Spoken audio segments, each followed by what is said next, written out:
It's taking a while to go live. Oh, we be live. Hello. Hello.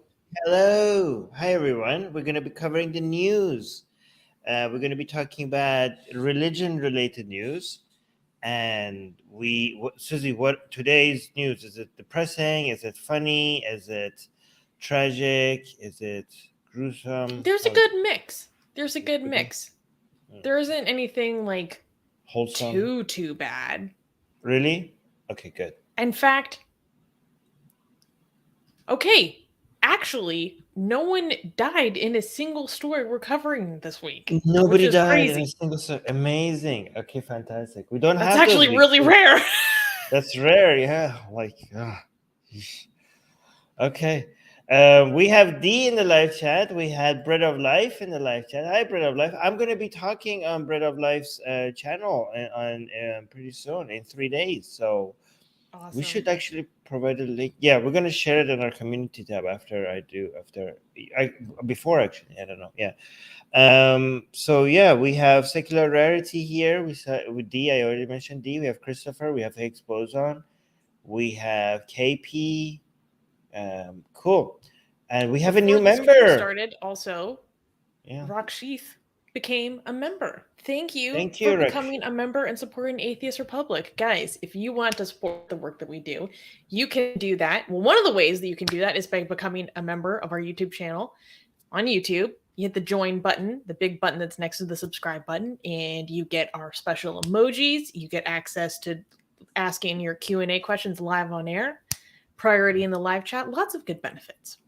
Yeah. So if you're a YouTube member, when we do a Q&A, you get to come live on air and speak to me directly and ask your questions and talk about any topic, almost any topic that you want. Yep. All right, cool. Thank you so much for supporting us. And now let's get started. Can we clap for the first news? Yes, this is very interesting. All right, cool. Wait. First news. First news: how Iran fuels online trolls to spread anti Hindu disinformation. The Iranian What? anti Hindu disinformation campaign exposed. Okay. A recent study published by the Network Contagion Research Institute, or NCRI, showed that anti Hindu content is becoming increasingly visible across social media platforms such as Reddit, Twitter, Telegram, and Gab. The study demonstrated that anti Hindu slurs and content spiked after Parang Agrawal, an Indian American software engineer, was appointed as CEO of Twitter in November of 2021. The study finds that most anti Hindu content is generated by troll farms based in Iran, masquerading as human rights activists, journalists, and humanists. It is evident that the misinformation spread by these accounts exacerbates the religious tensions between India and Pakistan. The study also highlighted that these trolls pose as individuals from Pakistan, blaming quote unquote Hindu extremists for a bombing carried out by ISIS in 2017 on a passenger train. John Farmer, one of the study's authors, stated, quote, violence commonly follows hate memes, hashtags, and such. Therefore, the real danger in this hateful online content is their tendency to translate into real life violence. You know what? Let's just say ISIS from now on because I don't think like people might get confused. Okay, why are they doing this?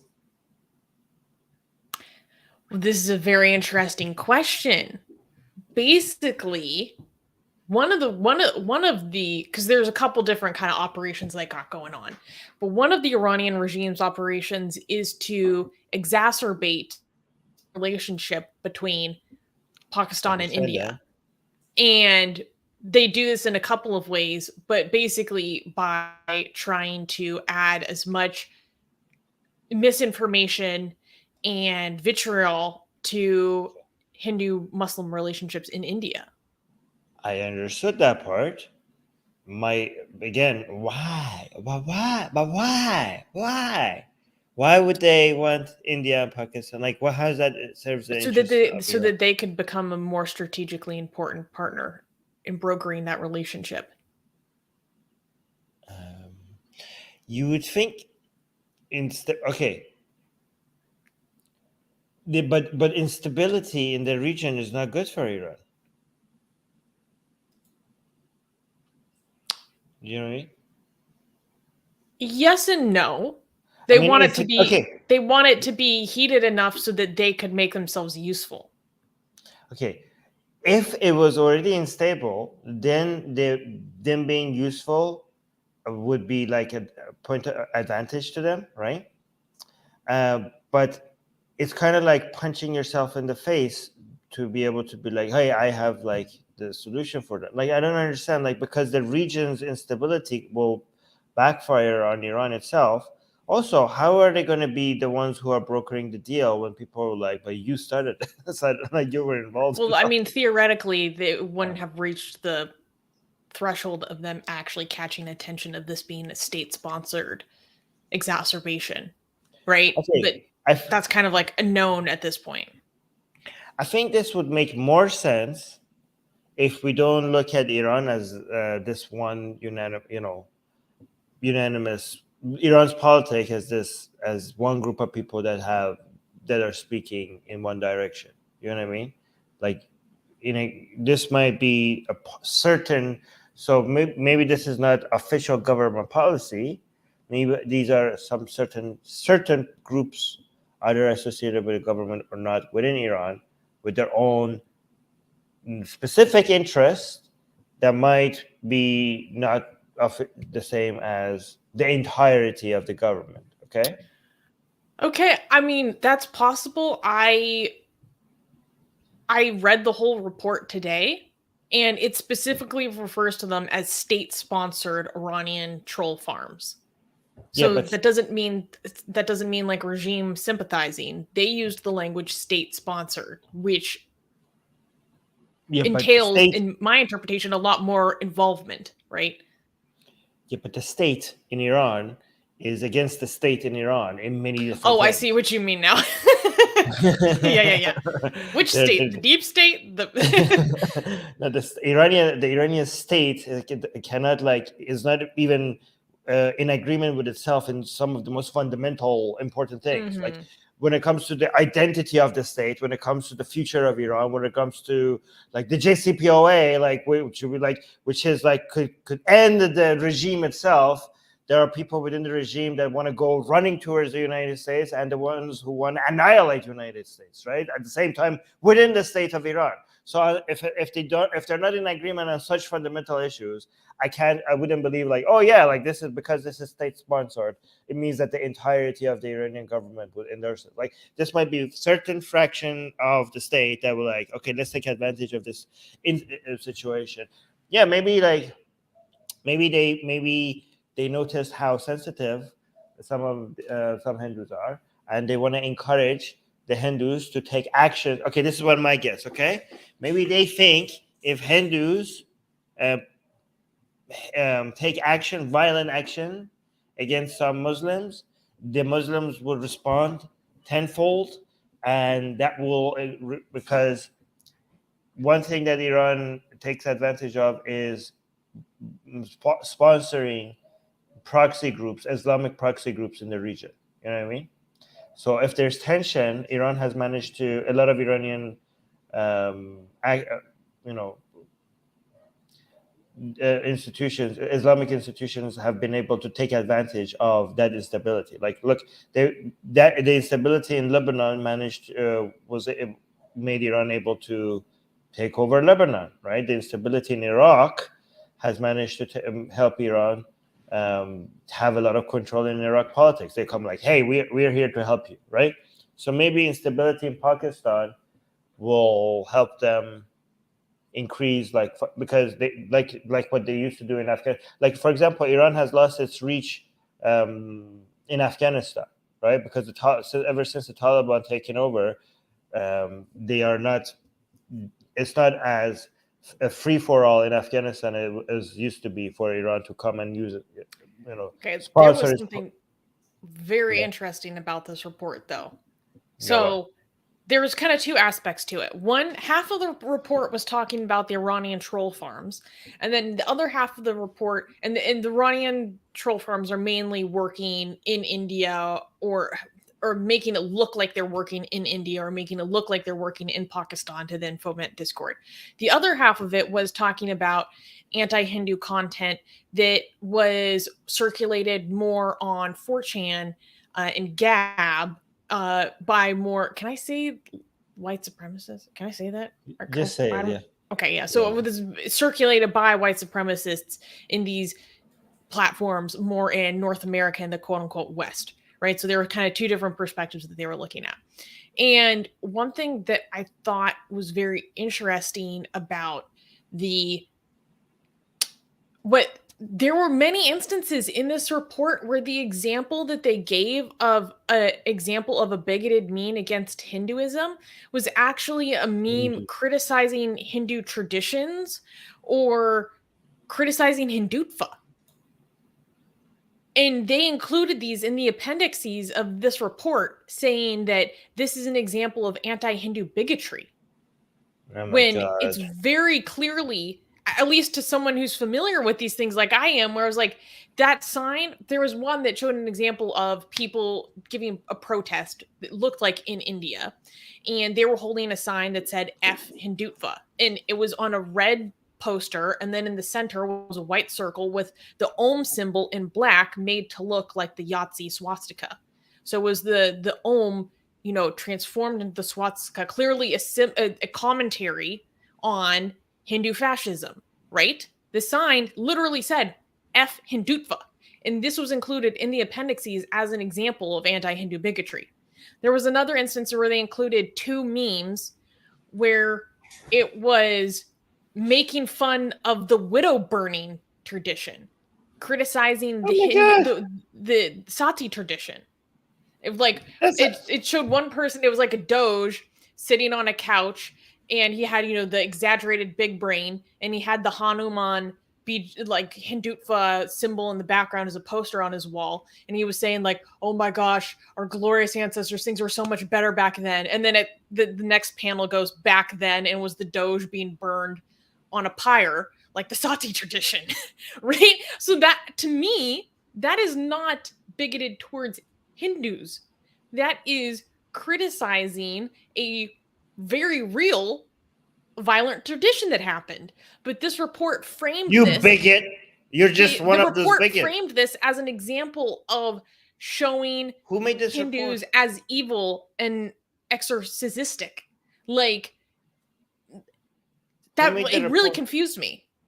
Who made this? So is criticizing the harmful practices within this religious tradition now bigotry? That's ridiculous to me. I mean, and then let me be clear. A lot of the other memes that they showed from like Groypers, from 4chan were despicable. Like, I want to be very clear.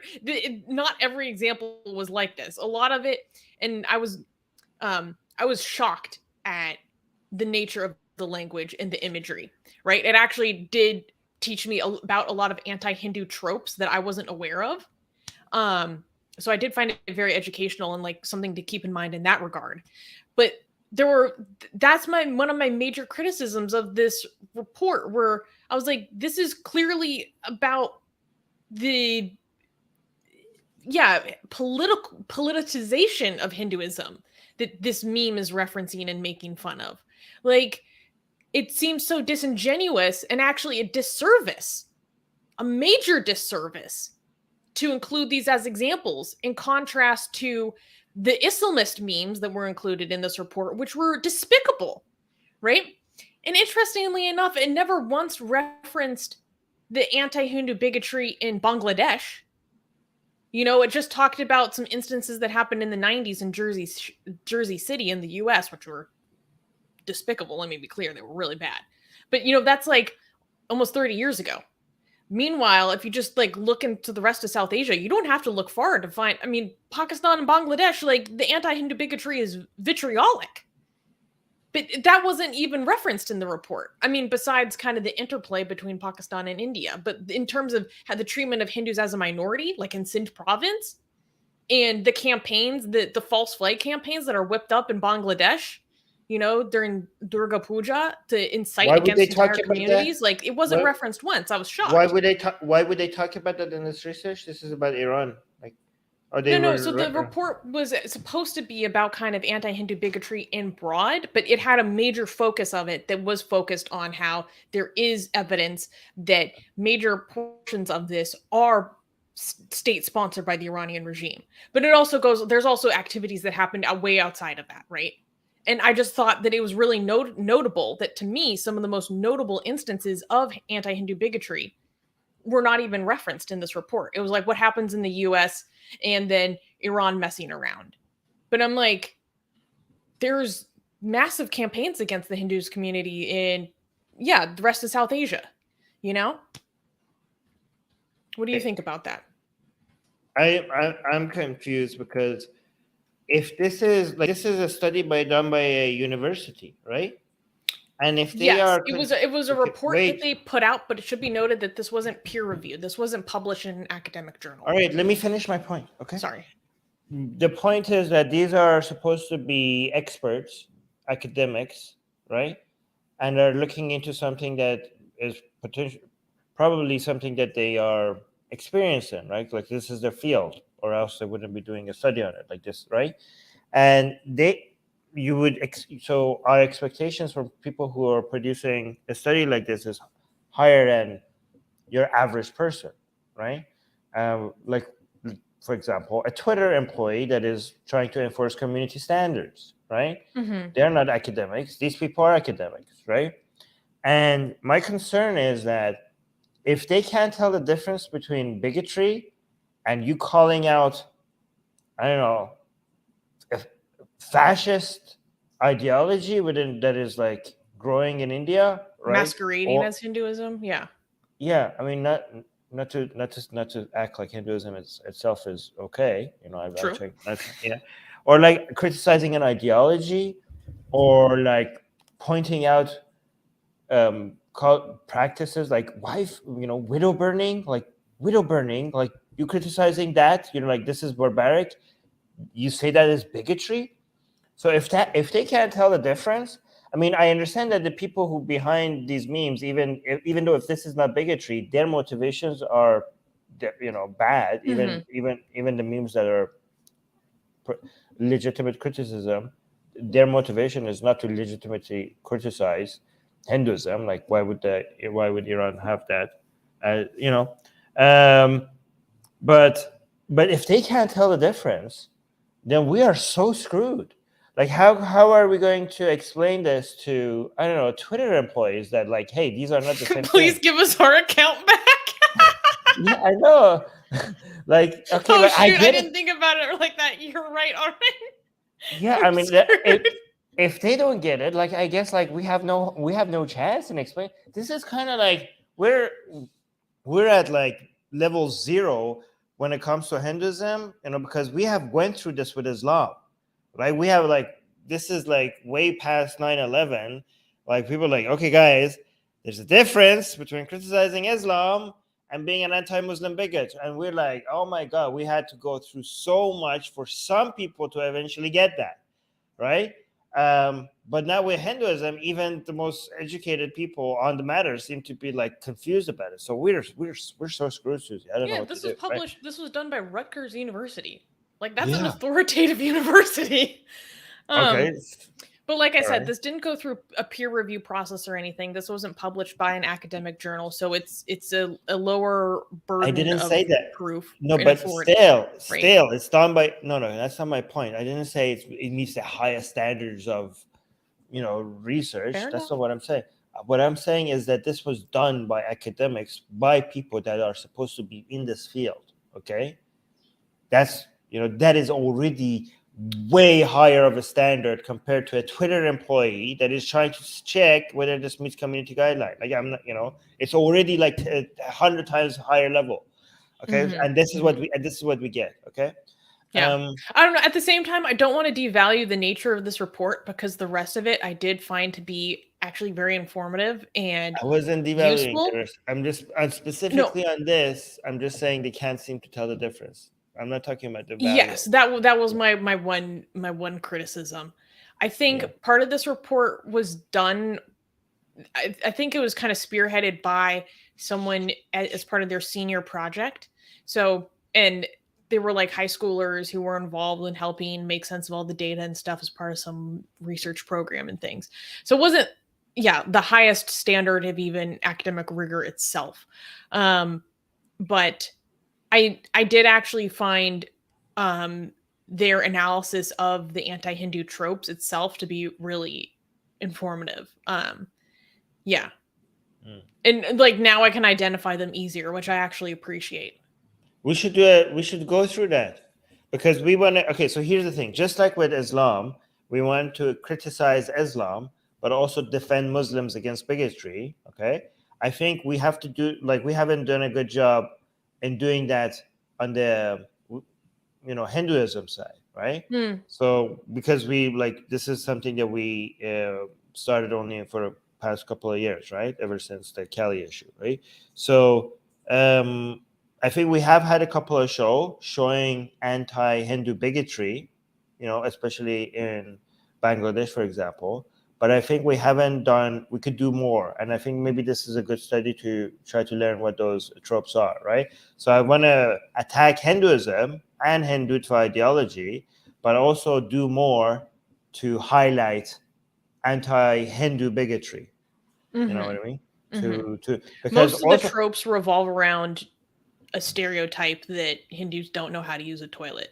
That's like the origin of all the tropes, basically, is street pooping, like stereotypes. Okay.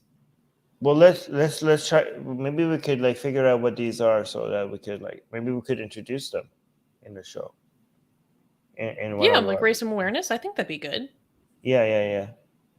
Yeah, but I think you're right in terms of this is an issue that's very much at square one of having these conversations, because this report repeatedly uses like phrases like Hindu phobia, same thing with Islamophobia. We don't like that characterization. And clearly some lack of distinguishing between criticisms of destructive traditions and destructive political movements, unable to distinguish between that and the actual treatment and demonization of people. That's a big problem. And so I think you're right. I think we need to do a lot more to pull apart these issues, specifically looking at Hinduism. Let's look at some live chat comments. Yeah. I started a whole bunch of good questions. Forever Stormy is saying it's so she's basically saying that this actually might be proof that the Iranian regime is involved, because it's doubtful that the Iranian regime thinks things through. Their policy all over the Middle East is a mess. So maybe they are behind it. Actually, I don't know about that. Like the Iranian regime is like really stupid and seem to be in some aspect, but they also have been very strategic in other places. I do think when it comes to their involvement outside of their borders and taking advantage of this stability, they have done some very, very clever things. Like this is why they managed to, for a while at least, I mean even now to some extent, make Iraq Iraqi politics is now in control of the mullahs in Tehran because of their taking advantage of the stability in Iraq, and also Lebanon, and also Syria, right, and Yemen, right. So I don't know. Don't dismiss them that easily, but that is funny. Wait, this comment by Forever Storm is making me laugh. Atheist Republic should refer to time as before Kali and after Kali. Yes, before K. BK, AK. Yeah, let's do BK, you're AK. Right. BK and AK. Before Kali. Year 10 BK. That's good. So funny. Doorknob Head is saying, I did not expect to hear the words street pooping today when I woke up. Silly me.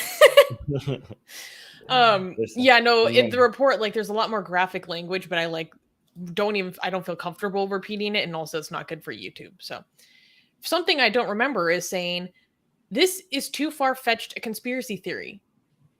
How is it a conspiracy theory? No, I think he's referring to my comment about Iran's intentions with with like these memes and stuff, right? That they want to try. Maybe I think that's what he's referring to, right? because but I don't think it's a conspiracy theory. Maybe it is, but yeah, I mean it is a conspiracy theory, but I don't think it's a bad one. False. Yeah, False I conspiracy mean theory. it There's might be some false. conspiracy theories that are true, like MK Ultra. Yeah, no. Well, this one is like literally what Iran has been doing for the past 44 years. So having a destructive influence on everything it touches, the Iranian regime, no. no, like this is like one of their like this is exactly within their playbook, right? Like go in and try to insert them, like use any form of disability, this what is it? This unstable situation to take advantage, to insert themselves and portray themselves as a solution, and then once and maintain control thereafter it's gone. By the way, if I'm not saying that to different levels, like I'm not suggesting that they're going to take over India or like control India. Like they're just going to have influence there, right? Like they have gone as far as Nigeria, guys. Like they're doing this in Africa, right? Like in Nigeria, they're doing this in Latin America. Okay, they have in Latin America, they have Shia mosques, and people are becoming Shia in Africa and Latin America, and they're using that as a way. They're using the soft power as a way to have some influence in different regions. They're doing this in Argentina. Like I don't understand. Like they have politicians in their pockets in Argentina. Some politicians at first they're doing this even in Azerbaijan, right? Like politicians are concerned because at first they show concern and they're like, okay, this is a concerning, but once they have too much influence, they realize like, okay, now I actually have to appease them because they have too much influence here because they can cause instability, and also they have a group of people that can vote. So I have to appease them to be able to, and that's how they use their soft power to be able to have some control in different regions. So given that by the way, something I don't remember is confirming that he was referring to what I said. My theory is a conspiracy theory, right? So given that you're saying, given that Iran is doing this in many countries in Africa, in many countries in Latin America, and they like in many all over the Middle East, I don't understand why do you think this is too much of a far. Again, I'm not saying this is correct, but I don't think this is a far-fetched. And also, this report is confirming that this is what they're doing. But if you don't think what I'm suggesting is the reason why they're doing it, then why would they be doing it? Like I can't think of any other explanation. Again, I'm not saying. I'm just guessing. By the way, I'm not saying this is necessarily true. Here he's confirming. Hold on, he's confirming, saying no. I just think they want India to raise the oil prices from Iran. I don't understand. I don't understand what that means. Okay, all right. Next. Well, we have some more live chat comments, but I think they're a bit too much to get into. I think we should move to the next story. I do want to. Oxymoron has some good points. I just want to make sure that we do highlight people who are members. I do think we should highlight some of their comments.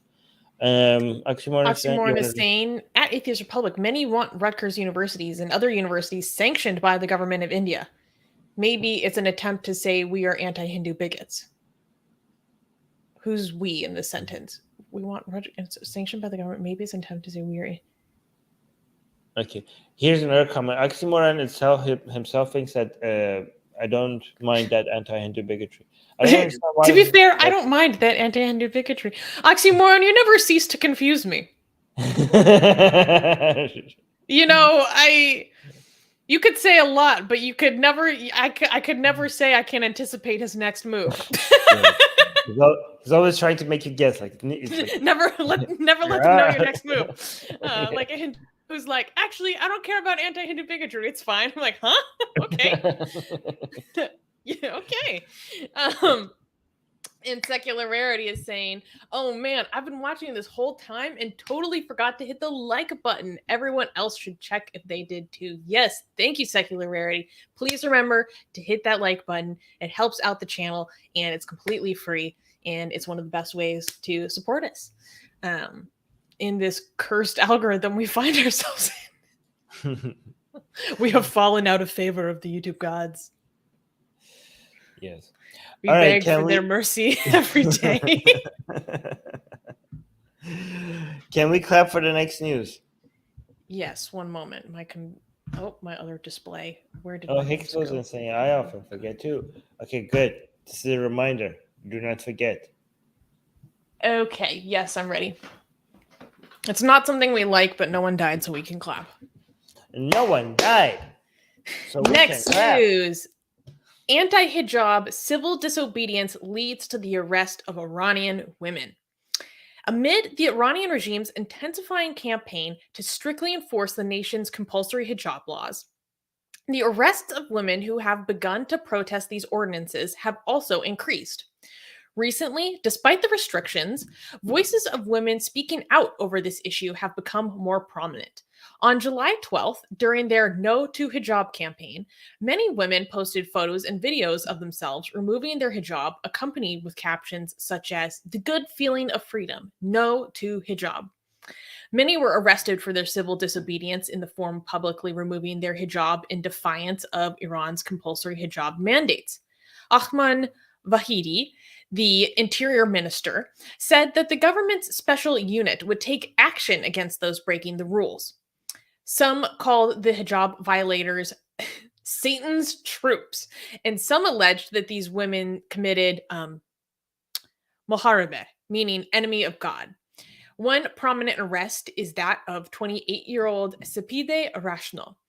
She was detained on July 16th following a viral video in which she was confronted by a regime-supporting woman for not wearing a hijab on the public bus. The religious woman yelled that she would report Rashno to the authorities before the other bus riders pushed her off the vehicle at the nearest stop, leaving Rashno bitten and bleeding in the process. Despite the injury, Rashno was arrested instead of the woman who assaulted her. Yeah, should we watch the video of that again? Yeah, sure. Well, we haven't talked about this on this channel. Oh yeah, we could. I talked so, about it. Armin, do you want to give us give us a broad overview or mini breakdown first before we dive into what we're looking at? Because I want to talk about kind of the fallout from the No to Hijab campaign. And this is one of the most prominent examples of it that really went viral in Iranian social media. Yeah, so this was supposed to be, this was a day that people would be, I mean, the government officially recognizes this day as the day that you celebrate hijab. So the people who are anti-mandatory hijab want to turn this, repurpose that into a day to take back their freedom and come out and, violate the law and come out without hijab, right? And again, I mentioned this many times. This is not just about the hijab. This is about opposing government's, fascist tendencies on people's day-to-day lives. And the hijab is not just the hijab in Iran. The hijab is the official stamp of the Islamic Republic, and the way and it's one of its foundational, values that started with the Islamic Republic. So to be against the hijab in Iran, mandatory hijab in Iran, is to be against the Islamic Republic, right? And the Islamic Republic of Iran right now, I mean, this might change in the future, sees, and its enemies also see, attacking, losing this war as a way, as losing the greater, the greater battle. If the regime is forced into giving in to these demands of people wanting to have, be able to choose what they wear, and seeing women without hijab in Iran shows that the government is losing its power and its legitimacy and the demand for an Islamic regime. And that's a major sign of weakness, which might embolden more people to ask for more, or to try to see that the beast is wounded and try to kill it, right? That's why defending mandatory hijab for the Islamic Republic is more, it's not just about enforcing Islamic laws, it's about survival. And this is why a lot of people say in Iran, the main enemies of the regime are women in Iran. Like women in Iran are, if the regime ever falls, people are like, it's because women took it down, right? Hey, hell yeah. No, like, hey, this is again, this is not just about a piece of cloth on, like, you have, like, I don't know how to explain this. This is not just about a piece of cloth on your head, right? This is about the hijab is like the Islamic Republic saying, I still have power, so know your place, okay? Because if women are win this war, people are like, okay, the people have the power. The people are making the government make a step back. So everybody now attack. Look, the government is weak. The government is weak. So like go for its throat. Like that's what it means, right? And also, you know, the hijab is kind of, the hijab in Iran is the stamp and it's a flag of the Islamic Republic. And every woman has been turned into a billboard for the Islamic Republic against their will, right? So going everywhere and saying women having hijab is like the Islamic Republic means like, yes, we still are in charge. We are telling you what to do and you have to submit. This is a symbol of that, right? And this is like why women who are against the Islamic Republic, they know that they're being used as a propaganda piece. Their body, they're like, this is like the government showing them that we're still in, everybody, that we're still in power. And again, just one campaign that just recently started, Susanna, I don't know, maybe you want to cover this next week, are religious hijabi women. That's what I was going to talk about next. Yes. Yeah. Who are coming, because, okay, so here's what's happening. These campaigns used to be against mandatory hijab. For some people, more of it now is turning against hijab as a whole, not against mandatory hijab, but people are like saying, you know, screw the hijab, like I piss on the hijab, you know, I burn the hijab. So a lot of religious people in Iran who are against the Islamic Republic as well, or maybe are not very sympathetic with it, are worried that this mandatory hijab is turning people against Islam, right? Mm-hmm. So there are a lot of people worried, by the way. Yeah, they're like, okay, these campaigns used to be against mandatory hijab. Now it's like we're just anti-hijab. Like they're concerned, right? Like when you're turning people against Islam because of this. Like so now there's a new campaign. So basically, we have 3 different campaigns now. There are people who are like, you know, I'm not against hijab. I'm against mandatory hijab. Okay, these are some women. Okay, there's some women who are like, no, I'm against hijab. I'm against Islam. Like there was a famous video that went viral. Somebody said like shit on Islam. Like there was the hashtag on I shit on Islam became viral in Iran for a while, right? Oh, I remember that.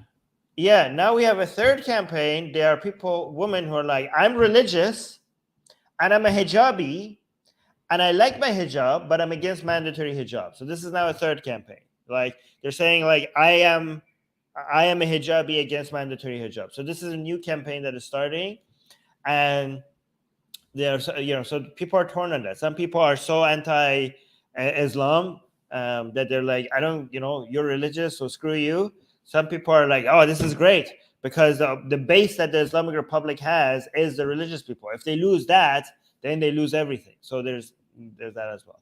But anyways, do you want to watch these 2? Which one do you want to watch first? This one or the famous bus? No, let's go to the famous one because this is like the most important thing. Yeah. So let's watch this video, and if you could please do your translating again, that would be fantastic.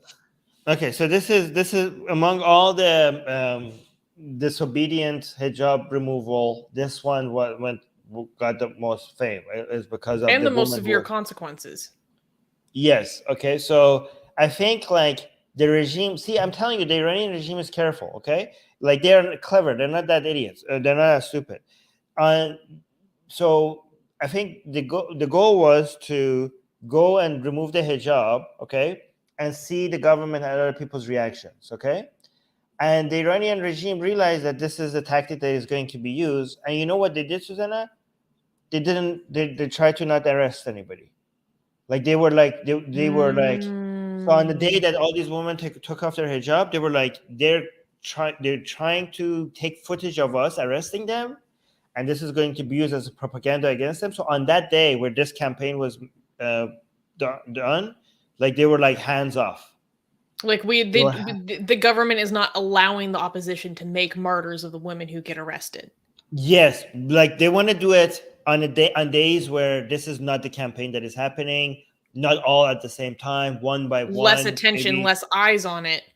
yes, spread across time, not, so they were clever about it. They, like, on that day, they were pretty hands off, okay, except this case, except this one bus case. And I mean, this one happened a few days after. It didn't happen on the day. So they know what they're doing, okay? Anyway, so let me actually, so what we're going to see is this bus incident. We watched this on the Secular Jihadist show. This is by Masih Ali-Najad again, posted. So I could just, actually, it already has translation, so I could just read the translation. So let me give you the context. Yeah, but this is just, let me just give you context. So this hijabi woman, so this one was attacking the lady without proper hijab or without hijab, right? She was, and this is another important thing, right? So it's not just the government who attacks women that are not wearing their hijab. It's religious people who are sympathetic with the Islamic Republic of Iran. They do Amr bil Ma'ruf and Nahy anil Munkar, meaning that they are doing this Islamic thing that they're supposed to tell you when you're sinning or when you're going the wrong, when you're not doing things Islamically. But this community Islamic self-policing. Exactly. So basically becoming a vigilante, enforcing vigilante justice. Like, you're not part of the government, but you're enforcing Islamic laws upon other people. And the government encourages that, right? So actually, this is very important because the government is claiming that people like Masih Ali-Najad, who's encouraging women to take off their hijab in civil disobedience, they're turning people against each other, right? So they're like, oh, this is a Western, people from Western countries are coming and meddling in Iran and telling women and to do this, to turn Iranians against each other, right? And the people are saying, first of all, this is not the people turning on each other. Women like this, who are attacking women with that hijab, they don't, again, this is not what I'm saying, this is what they're saying, is that they are not part of the people. They are not, these are part of the government. They might not be officially the government, but they are arms of the government, because the government is using civilians as a way to enforce its standards by encouraging them to just be their own police. And they're saying, like, we're not turning people against each other. This is not about people against people in Iran. This is about people against the government, because she's the government. She's not the people. And also, there's some other people who suggest that the forces that is turning people against each other is this Islamic notion of Amr bil Ma'ruf and Nahy anil Munkar, the Islamic teaching that everybody should be policing the community. So you're turning civilians into the spies of the government or the police of the government, and you're making people meddle in each other's business by encouraging them to do Amr bil Ma'ruf and Nahy anil Munkar. And it's not removing the hijab that is turning people against each other. It's this teaching. Okay. Anyways, let's look at. So this is a hijabi woman.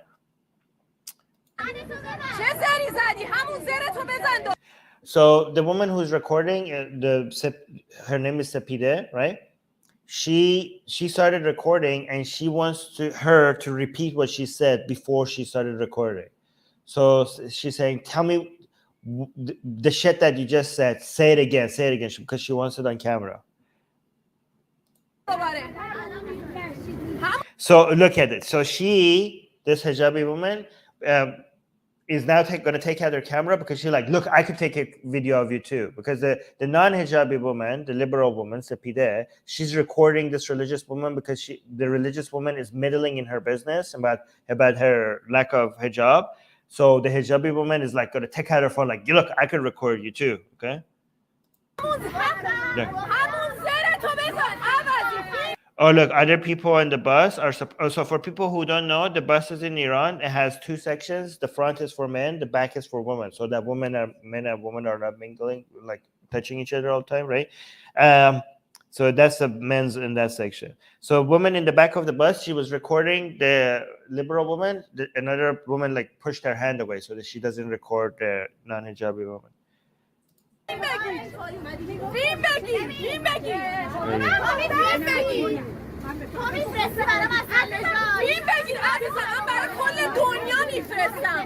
Okay, so now the hijabi woman is telling her, like, you send this to Masih Alinejad, okay, but the liberal, the Sepida is saying, I send this to the whole world, like not just to Masih Alinejad, like whole world is gonna see you, okay? But she's saying, you're gonna send, like the hijabi woman is saying, you send this to Masih Alinejad, I'm gonna send this to the Sepah, to the officials, to the armed forces. Like, you have Masih Alinejad, and what is she gonna do for you? Like, basically, like she's like, okay, so yeah, the world will see me doing this, okay? But I have the armed forces, like I have the police, I have the Sepah on my side. Like, they're gonna come and get you. Like, nothing is gonna happen to me because of what you're recording. When you record me, nothing is gonna happen to me. But when I record you, something is gonna happen to you. That's what And she's she's saying. right. Yeah, she's right, because she did nothing happened to her. Like, yeah, the whole world saw her face, but she's fine. Okay, like she's like, everybody's like, oh, boo, look at this religious woman meddling in someone else's business, but nothing happened to her.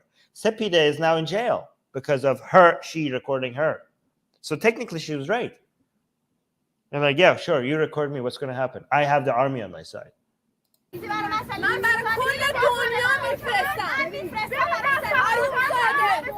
So Sepah is like, in English, is the Revolutionary Guards. She's saying, I'm going to send this to the Revolutionary Guards.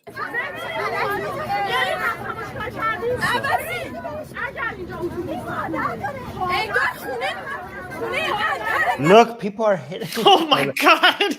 Look, people, like, you have no idea. People are so frustrated with religious people. And this is why some religious people, some are concerned. People hate us now. Like, Yeah. if I were a chador, if I were a religious, you know, even like 10 years ago, I remember my mom going to the bank, and there was a woman with chador, and they were not serving her because people hated her because she was wearing religious hijab, like chador, the chador, which shows that she was religious, and people were not serving her because, you know, so it was bad. But well, now look, like, people they're trying to pull her chador off here. Like, that's assault. That's not okay. Yeah. I mean, okay, it's not okay. We don't endorse this, but like, I also understand it. Like, these people, these women here, these like you can see these other women are liberals, because when you see they're showing half their, like, when the scarf is all the way back here, all the way, and their hair is showing, that means these people are not religious. These people are wearing their hijab because they're forced to. Okay, but these other women, they think like women like these have ruined their lives. Right? They are, if they get a chance to like show their frustration, they will, right? Look. She's shouting, "You filth, you filth!" They're calling the hijabi, the religious woman, a filth.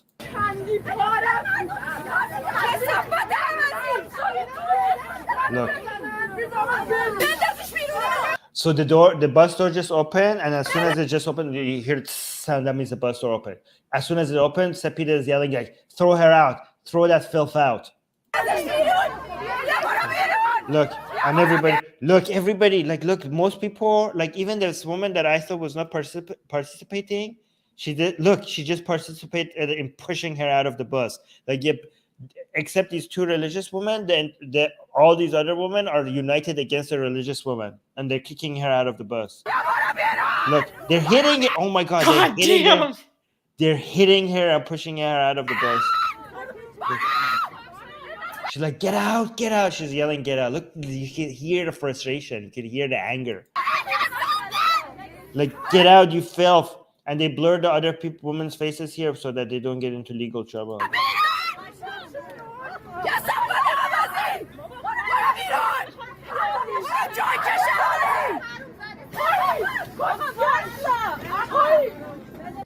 All right, so another thing is that some government officials have declared that other religious woman as a hero in the story. So the government came in support of the religious woman. Oh, but also somebody, she's like, show me your hand, because apparently one of these women is bleeding, and she wants to catch that on camera as well. I don't know when did this happen, but apparently the religious woman scratched her. Oh. Another interesting thing is at the very end is like one woman said, like, look at these men. So it's pointing at the men in the bus, and another woman yelled, "Why didn't you do anything? Why didn't you say anything?" So the women are noticing how they're doing all the work and the men are just looking, right? So this is a major thing that is happening in Iran as well. A lot of people are pointing out how women seem to be on the front lines in opposing religious authoritarian rules on people, and men who are supposed to be have gayrat, have honor, and protect women, and like this is a culture of honor in Iran. Like, oh, I will like white knighting women, like I've been like, well, where is that? Like, women are like noticing like that doesn't, when they come and arrest us for our improper hijab, like men are like, a lot of women try to highlight men who are just standing by and just looking, and they're like, look, these are the men with honor, that's supposed to have honor, and they're just looking. Like, they keep highlighting men who are just looking, right? And here it happened as well. Okay, again, I'm not saying this is true. I don't think that's fair. I don't know if you would want expect anybody to be able to sacrifice their lives and get in trouble with the officials. I don't know if that's a fair expectation, but I'm just telling you what the commentary, one of the major commentaries you see. Like, a lot of people are declaring this to be this revolution that they think it's about to happen, a women's revolution in Iran. Like, they say, like, if this regime falls, it's going to be because women are standing up, not men, right? Yeah. Do you want to watch this video? No, I think we should go to the next story. Okay. Anything But you want to highlight? that's a really important point that you brought up. It was really interesting. Yeah. Cool. Anything you want to highlight in the live Secular chat? Rarity is saying, this is an important comment. Secular Rarity is saying, there is no God but the algorithm. Yeah. Okay, hold on. Let me answer some. That's a reminder to please like this video. Yeah, we should highlight some YouTube member comments when stuff like this happens. Can you say, wait, so it's the religious woman that was kicked out of the bus? Yeah, the religious people are extremely against. Many people are extremely against the religious. People look down upon in Iran, especially in main cities. If you're a mullah wearing a turban, or if you're a woman with very religious outfits, people just really look down upon you, right? Okay, Kenny saying, well, you just said that the men and women are separated. How are they supposed to protect women if they can't mingle?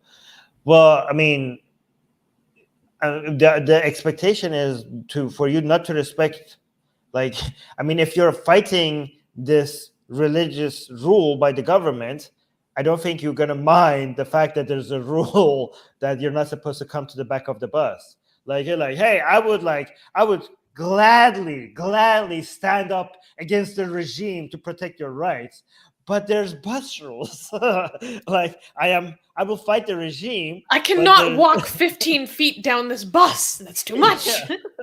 That rule I'm not going to violate. People, something I don't remember is saying people are so frustrated. Yep. Something I don't remember is also saying, how can they even arrest them without a single female cop? This is against the laws. I mean, when it comes, female cops. They have female cops, yeah. They have a lot of female cops. They come around and, like, the religious police, they bring, like, Chadori women with them. And when they nab women for wearing bad hijab and kidnap them in a van, like, this literally happens. Like, the Chadoris are supposed to be the ones who are touching them. So it looks like these freaking, like, Death Eaters just coming down to nab a woman into a van. It's freaking scary. Okay, so two more comments. Christopher is saying, do you mean city people look down on them and the rural people praise them? Okay, so back when I was in Iran, the city people used to be more liberal, and they used to look down on average. Anti-religious sentiments were more in cities because of the liberal attitudes more city people had. Again, not all, but just more. But now I think things have changed. Now the oppositions against the religious authority is not because of people being liberal. It's also because people's lives and economic power has reduced significantly. So you could say overstated. So there's a general crisis. Well, numerous crises in Iran. Yeah. So rural people have also turned against religious authority as well. Much more than back when I was in Iran. So there seems to be more agreement over anti-mullah regime and anything that it represents it, even in rural areas compared to before. So again, not all. And last comment by Bread of Life saying, what do you think the percentage of very religious to non-religious are in Iran now? Okay, so I don't know. Very religious, I don't know yet. I could go look at I could talk about I can actually have the numbers. We could go through that in detail. But I know half of Iran is not even as Muslim anymore, almost. But if you could believe the studies that, if you could believe the stats that has came out, forget not religious, not very religious, like not even Muslim, almost half of Iran has left, possibly has left Islam. But among the Iran, people, according to this information, this data, Iran is a Muslim minority country.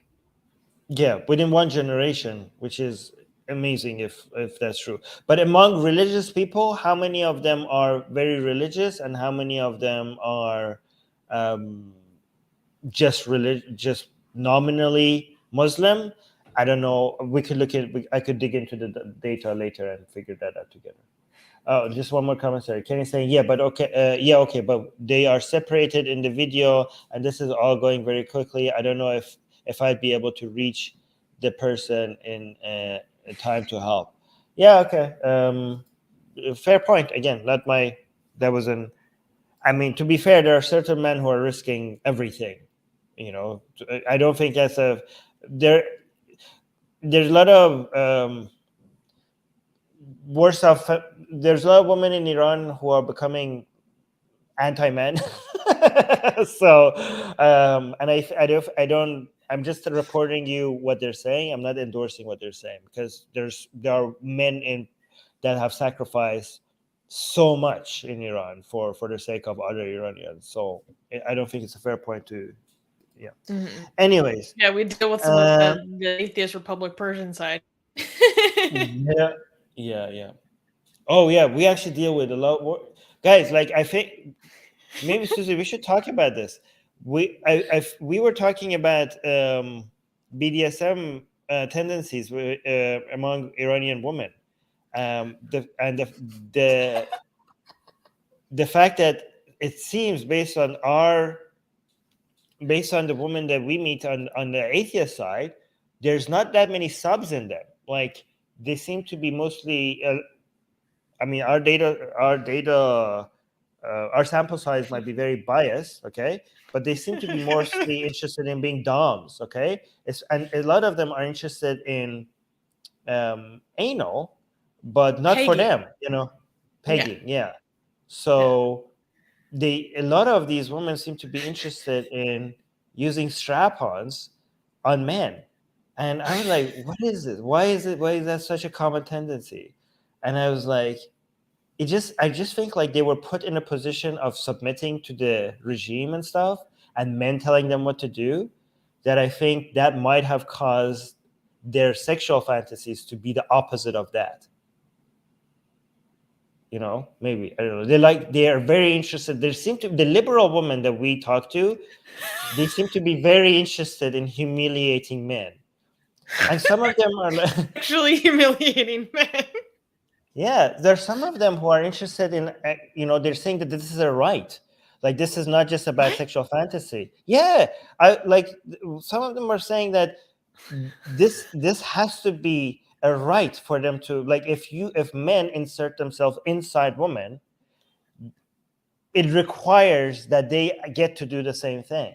Like, this is not just a suggestion. This is something that men should be forced to give to women. This is so crazy.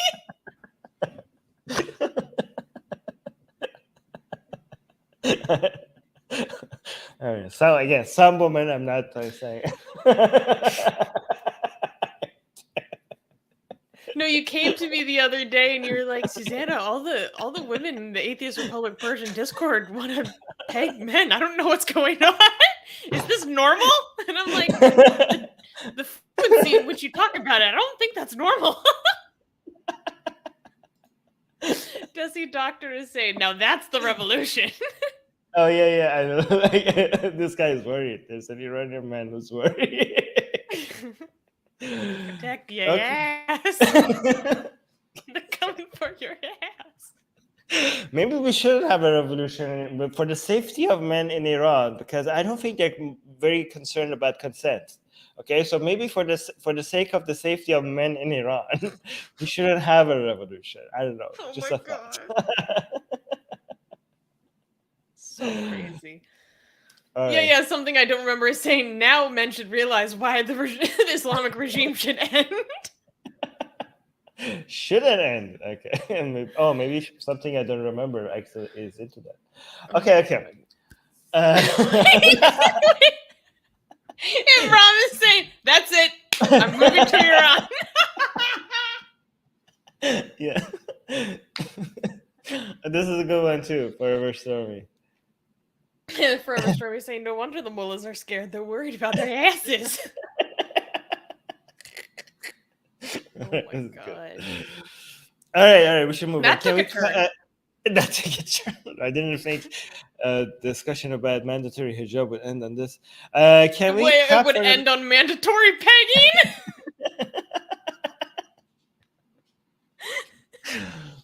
Compulsory pegging.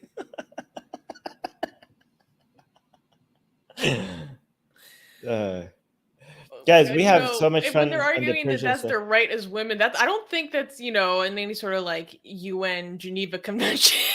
They should be. It should be added. Oh, Susie got.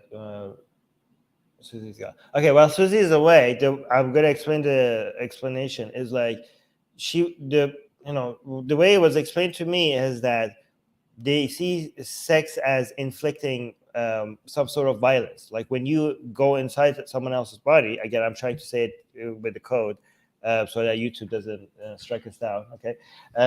Using coded language. They say like when you go inside someone's body, you're basically committing some sort of violence on it. And the only way against her, and the only way that you can have equality is for the men to experience some of that violence. That was the argument. That's a very dark portrayal. I know it's weird. Anyways, can we clap for the next news? Yeah, we can. All right, next news. Next news: Indian man arrested for posing as Muslim and posting insults to Hindu gods. In the Indian state of Karnataka, a young Hindu man identified as Devin Devya posted a series of obscene posts that insulted the goddess Chowdhury and the local woman of Kodagu via a fake social media profile meant to appear as though it belonged to a Muslim. Kodagu is considered a stronghold of the BJP and Hindu organizations in a communally sensitive area. Various organizations had called for the complete shutdown of the locality, condemning the posts and starting a protest as the issue had taken a communal turn, threatening the law and order situation of the district. After the arrest of the accused, the shutdown was withdrawn. Sources said that the Mumbai police had received information from Facebook, a parent company Meta, regarding the fake Facebook account and shared the details with the local police that led to the arrest. So I wanted to talk about this because I thought it was really important to talk about how we're continuing to see blasphemy being weaponized in India. The weaponization of blasphemy laws is inherent to blasphemy laws itself, but I feel like ever since the Nupur Sharma drama, for those who don't know, she was this ex spokesperson who said supposedly derogatory things about the Prophet Muhammad, and it caused international crises. And so ever since her blasphemy scandal, I feel like we have seen more of weaponized blasphemy, and I feel like it's heightened. And this is particularly concerning because I've started to pay attention to India more over the past 2 years. Like 2 years ago, I mean, we'd obviously experienced really severe backlash, but it didn't seem like blasphemy was weaponized as frequently as it is now, which is dangerous because I associate that kind of culture with Pakistan. And we see how dangerous that is for people who live in minority communities, for people who actually not even people who are minorities, just average citizens who have blasphemy accusations weaponized against them to settle personal disputes. People are attacked in the street, murdered in the street, lynched, um, and so seeing kind of an evolution into this culture really heating up in India, it concerns me. I'm not saying it's going to get as bad, but I don't even like to see things headed in that trajectory. What do you think about this, Armin? Yeah, this is. I mean, why was he doing this? So basically, I mean, I assume the intention is basically to frame the Muslim community for blasphemy against this goddess and then cause enmity against that community, whether that actually going to protest them, maybe inspiring people locally to boycott Muslim businesses, or maybe even attack different properties. Like, who knows? But it's definitely to frame the Muslim community in some respect with something that people will find offensive and like resent them for, right? I kind of think of it as similar to what obviously the consequences here were not nearly as bad as what happened in Bangladesh, but there was that huge incident in Bangladesh where Muslims purposefully went and planted the Quran at the feet of a shrine, a Hindu goddess shrine, and then took a picture of it and started circulating that on social media to then make it seem like the Hindus were desecrating the Quran, and it triggered massive violence against that community. So it was kind of like, quote, like a false flag operation. Like they're framing the community. Luckily, things didn't spin like out of hand here, but I think of it as likely a similar and likely a very similar intention. Mm-hmm. Yeah, I think one thing I also wanted to touch on, which I thought was very interesting and something important to think about, is I was thinking about this on a broader level. So the Hindu guy who was trying to pose as a Muslim to post this, insulting content to Hinduism, he ended up getting charged and arrested, and he is being charged under the blasphemy laws in India, section 295A and 253A. But what's interesting about these aspects of the Indian Penal Code, which we have been, subject to, Armin, is that part of the language in the code says that, you are promoting enmity between communities on the basis of protected categories, right? And so they use this to go after anyone who does something that is insulting or criticizing to a different religion or faith, right? But what do you think about the fact that this guy actually was trying to promote enmity between communities? Like, it's not a matter of just them policing blasphemy. Like, he actually was. Yeah, I mean, I'm sure. Yeah. I'm sure there's a lot more people do. Maybe I just think, like, based on the news report that we had before, this guy should apply for a government job in Iran. Wait, you're right. You just send him to the Iranian troll farm. Like, he's doing it for free. Might as well get paid for it. I was concerned the part that you said that about Meta, because it sounded like Meta was sharing some information that led to his arrest, but not really, right? They didn't share any information. Apparently, the Mumbai police received information from Meta regarding the fake account, and that's what led to the identification of the person behind it. But Facebook does this all the time. Okay, but they sent identifying information about him that led to his arrest? Because wouldn't that make presumably. Facebook... Okay, I'm not sure about this, but we have to look, like, Facebook needs to be held accountable if they are responsible for enforcing blasphemy laws in India.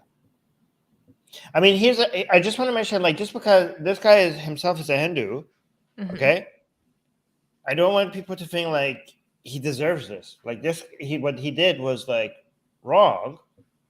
Like he's stirring up hate, but like he should maybe be arrested for trying to stir up hatred, but not for blasphemy. He's arrested for That's blasphemy. basically what he is charged with, promoting enmity between groups on the basis of protected category. Oh yeah, okay, good, but which not is blasphemy. the same law as the blasphemy law. Oh, it's the same. Okay, well that is the blasphemy law. Yeah. No, but the But blasphemy he actually law was doing that kind of incitement.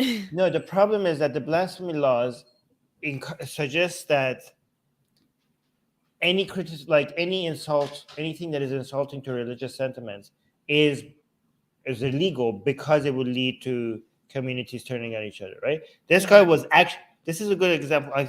Now I get your point. This is a good example of somebody actually doing it with that goal.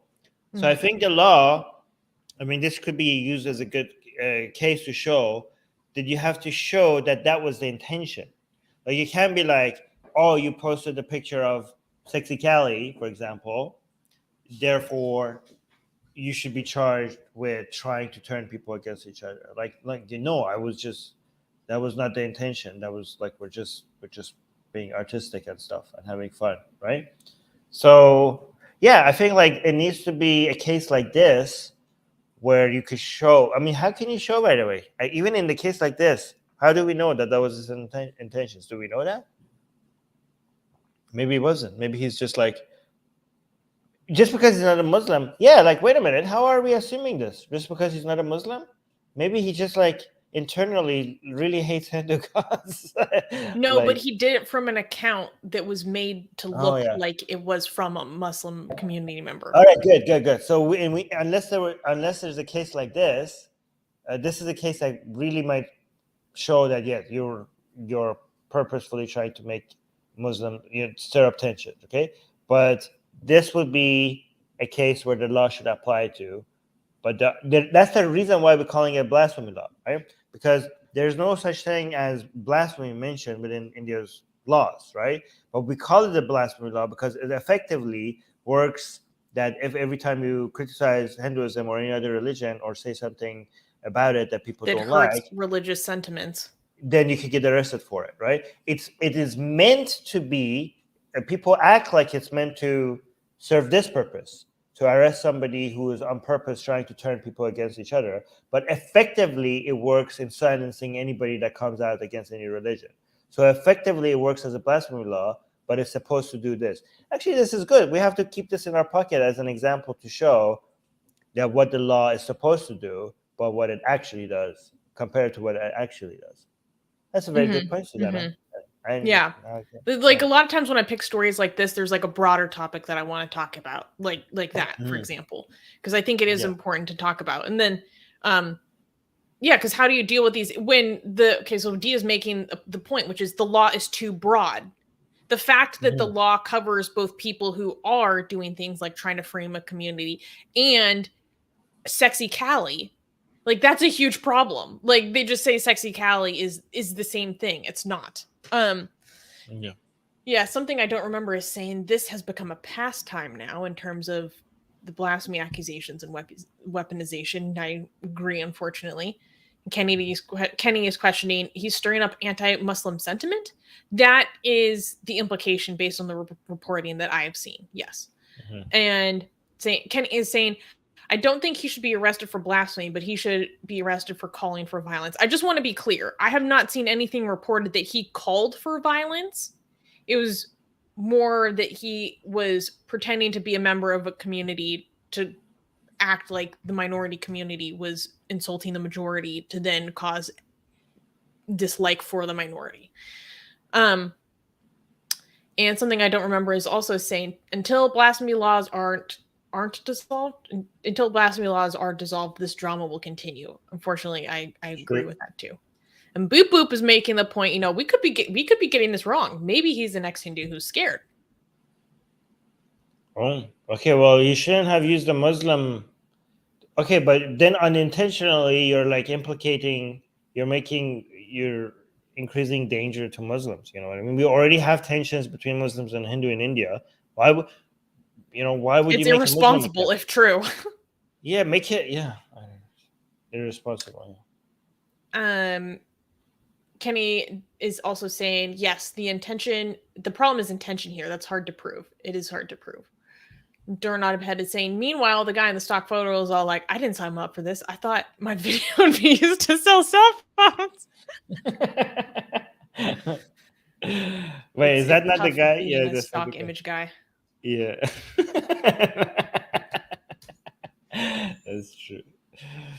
That's true. Doorknob has some of the best comments. It's true. That's definitely true. Okay. Can we clap for the next news? Yes, we can. This is interesting. Okay. Next news. How Hindu nationalism caused drama in Maryland's election race for governor.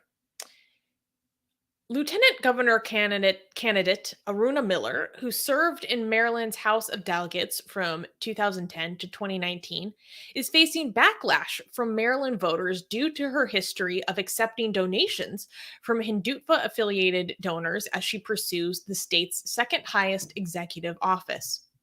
The influence of Hindu nationalism in U.S. politics received attention in 2019 when an investigation revealed that former Congresswoman Tulsi Gabbard's campaign received funding from leaders in the U.S. chapter of the RSS, an Indian Hindu nationalist paramilitary group. Scott Weber of Maryland Progressive Voices at a press conference on July 11th detailed Miller's association with Hindutva donors for over a decade and attending events hosted by the Overseas Friends of the BJP, or OFBJP, the international wing of India's ruling BJP party. One such event that Miller attended was a banquet celebrating Narendra Modi's election to the office of Prime Minister in India, in which Miller spoke bold praise of Modi. In May of 2022, referencing her attendance at the OFBJP banquet, Miller posted on Twitter, quote, I attended an event a decade ago before any authoritarian action he took as Prime Minister.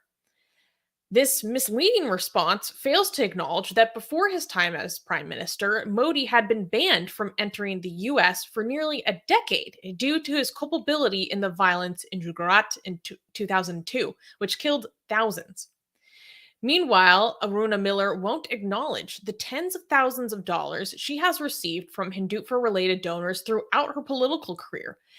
So while she won't do that, the competing King Siri campaign for governor issued a statement that publicly refused a donation by a Hindutva-tied donor. Why would they want this? Why are they why would they support her? Like, what's the interest? What's the return on investment here? Why would the Hindu nationalists support her? Yeah.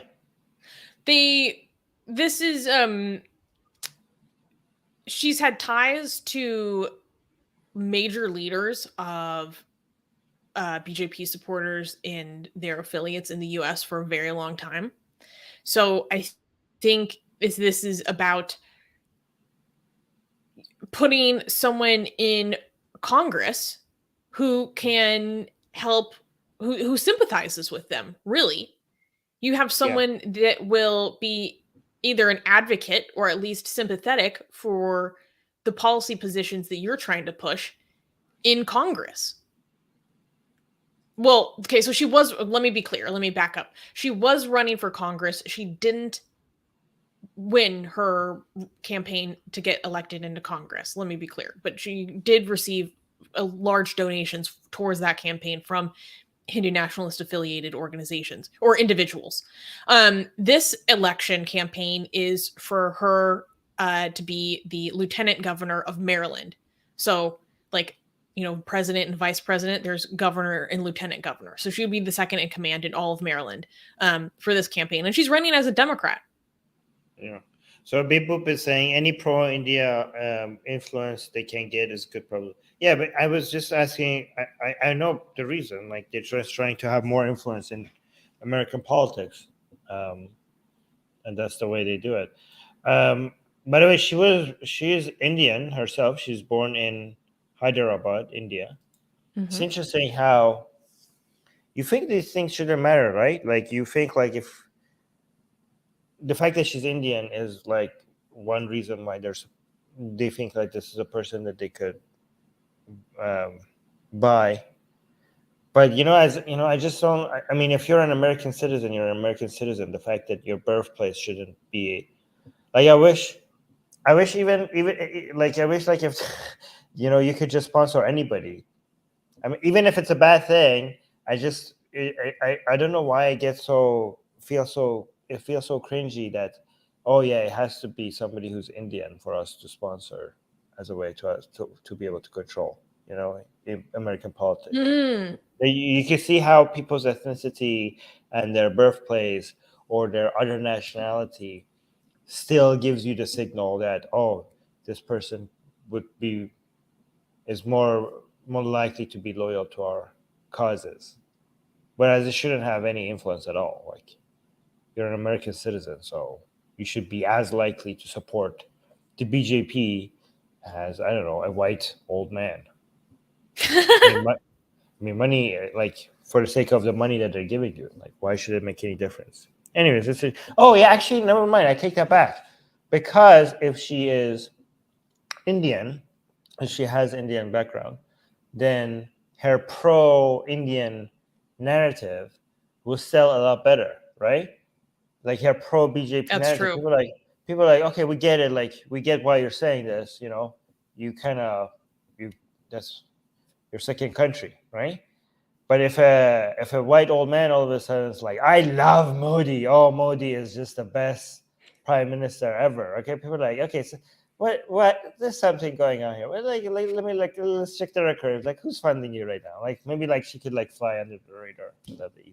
And it also gives her a sense of legitimacy. Yes, especially within the Democratic Party, where like people lived experience is the only thing that matters. Yeah, like if people question you, like, what you just said to me? Like, bitch, I'm Indian. Like, are you trying to white-explain this to me? Like, are you trying to tell me, like, like, yeah, so maybe, like, people like, within the Democratic Party, like, okay, sure, but, and dudes are great, okay, like, I'm not gonna question that. Like, you're a people of color, so, like, so, I'm not gonna die on that hill. Right? So maybe that's the reason. Yeah. One thing I thought was very interesting was that, so in the report that I read about this whole saga, she is very close friends and identifies herself as very close personal friends with many of the major leaders of the Overseas Friends of the BJP, or of BJP, which actually had to register as a foreign agent recently. Wow. And so one part of the drama that happened is that a competing Democratic campaign received a donation of $1,500 from a Hindutva-aligned individual. Who that individual was, I wasn't able to find like clear explanation of. But they released a statement, which is possibly the first time in history that an American election campaign has publicly refused a Hindutva influenced money or donation before. Was they said, on this day we became aware that this donation came from someone who has a heavy Hindutva influence. Oh, Susie just got cut. I'm gonna use this opportunity to read some comments in the live chat. Am I back? Oh yes, you're back. Your audio is back. Me? Yes, I can hear you. Say it. Okay. So what was they saying? Oh yeah, so they came out and publicly refused this donation. Not only did they publicly refuse the donation, in their statement, they identified Hindutva as a fascist movement. Wow. And they said the same day that this happened, we cut a check for the exact same amount of the donation for an organization called Muslim Advocates, which is supposed to work towards preventing anti-Muslim bigotry. And so, because they publicly refused a donation of, like, frankly, I mean, like, $1,500, like, it's not that significant in a political campaign. It's shown a lot of attention to the other people in the gubernatorial race who were also have this history of receiving this money. So it caused a lot of scrutiny on Aruna. They said no to that money, and what did they do with the Muslim organization? They accepted. What happened after that? Sorry, I missed that part. They put the money that was donated to them by the Hindutva influenced individual to a organization to prevent anti-Muslim bigotry. Okay. Well, I hope they did the due diligence, because a lot of those organizations just promote Islam rather than actually preventing it. Oh, like, oh yeah, we want to fight anti-Muslim hate. How? By promoting Islam. Like, oh no. So yeah, I hope they look into what they were doing. Okay, let's read some comments. Forever Stormy is saying, this is typical of many American Indians. They align with Democrats in the U.S. while supporting Modi in India. They are flagrant hypocrites. There's actually been a lot of very interesting studies about how many Indian Americans are very liberal in the U.S. but conservative on Indian issues. I remember there was like a legit study behind it within the past 2 years. I need to go back and reread that. Really interesting. D is saying, as the biggest secular democracy, India does not have U.S. support as it wishes, and that is upsetting to India. I think it's particularly upsetting to the BJP. I think that's a very good point, D, about what are some of the motivations behind this kind of thing. Okay, next. Kenny is saying, true, it would seem as a more legitimate opinion because she's from there. Yeah, yes. It's definitely like a kind of an automatic fallacy our minds make, right?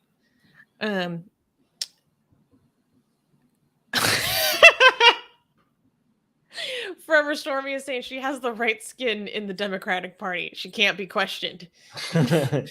Basically, Forever Stormy is saying she has the woman of color card that she can use to shield herself from criticism. Yeah, she's a woman. Unfortunately, that works too easily on that side of the aisle. Go have sex with a woman, and that would be even, you would be like 10 out of 10, right? So what? Get the lesbian card there. Because she has the woman card, she has the person of color card. Just like as a politician, if you're a woman, just have sex with women. It just does wonders for your career, doesn't it? It's easier than getting a sex definitely another feather in that cap. Yeah. Yeah, it's a good way to promote lesbianism. It's good for your career. Fuck a woman. It's good for your career. The way you said that, you're like, go have sex with a woman. I'm like, what? It's good for your career. I'm telling you. Okay. Oh my God. Haven't you, like Susie, as you yourself as a member of the LGBT community, hasn't that sometimes helped you as a way when people are trying to fill up quotas, or hasn't that ever helped you? Not to my knowledge. I'd like to start cashing in those checks. Come on, man. Yeah. In politics, it works, I think. Mm-hmm. I'm white, so like that's a sin I can't atone for. Yeah. Everything else doesn't matter in comparison. Asian American is asking, aren't there more Sikhs in the Canadian Parliament than the Indian Parliament? Correct. Yes. This is going to Sikhs are going to take over Canada. Hindutva is going to take over the United States at some point, and United States and Canada are going to go to this Hindu versus Sikh war at some point. Muslims, work on Mexico.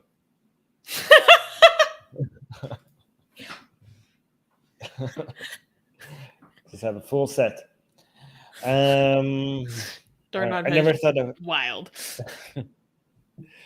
Never thought I would say that. Muslims working. All right. Can we clap for the next news? It's not good, but we can clap. Next news. Iranian influencer faces death penalty for illegal gambling sites.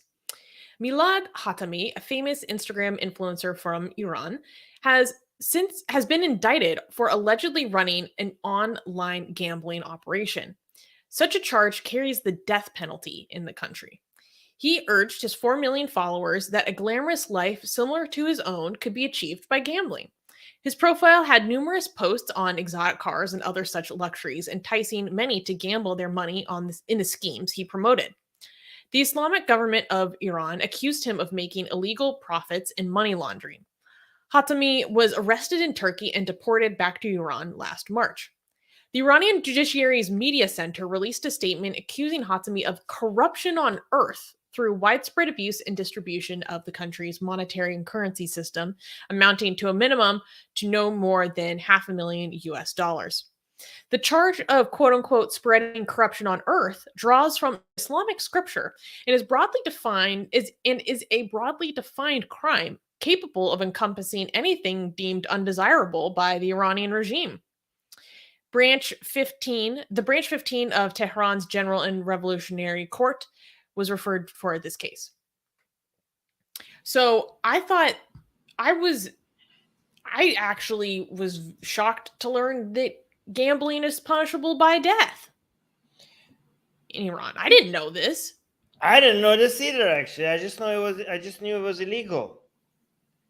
By the way, the Quranic verse that tells you, so this line in the Iran law, spreading corruption on earth, specifically, as Susanna mentioned, refers to a specific verse in the Quran that doesn't clarify what it means to spread corruption on earth, okay? And also in the Quran, the punishment for that is to have your hands and feet cut off, like the opposite hand and feet cut off, and then get crucified. So I don't know why they like. Oh my God. Yeah, that's specifically the verse after the verse that Obama cited in Congress to show how peaceful Islam is.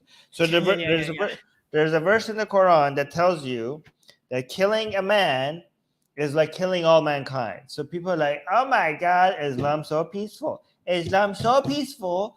And Obama like, look, this is the religion of peace confirmed.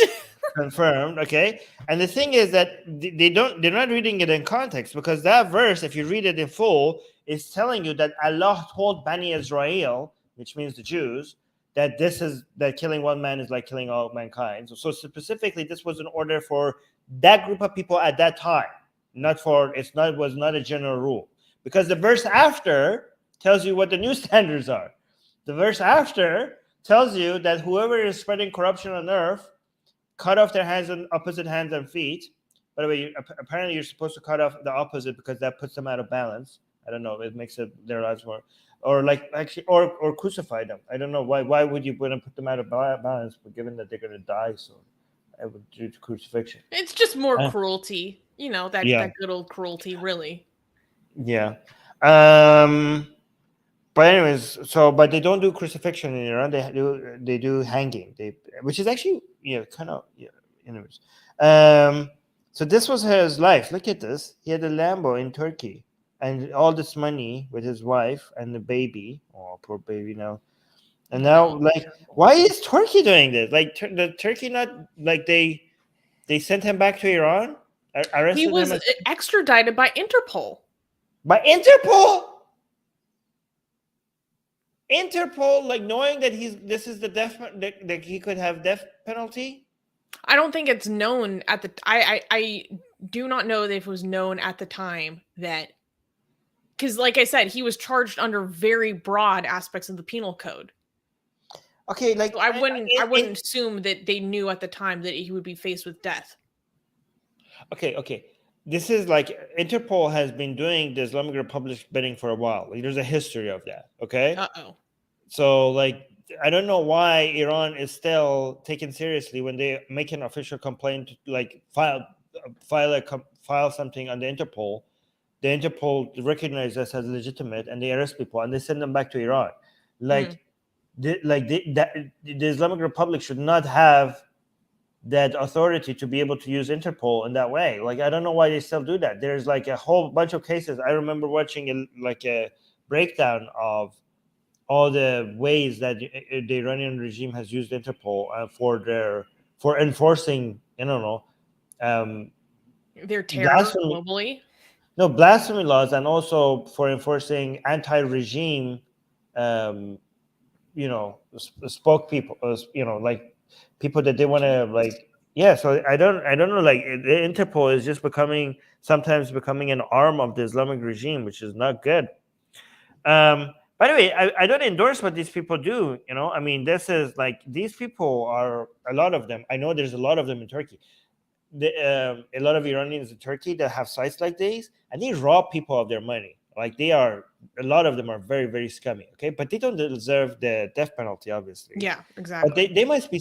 But Susie, I've seen the videos. These Iranians who like run gambling sites targeted in Iran that live in Turkey, and they live large. They have I don't know, maybe actually I don't know if the lifestyle that they portray is exactly their actual lifestyle, Yeah, I'm but skeptical.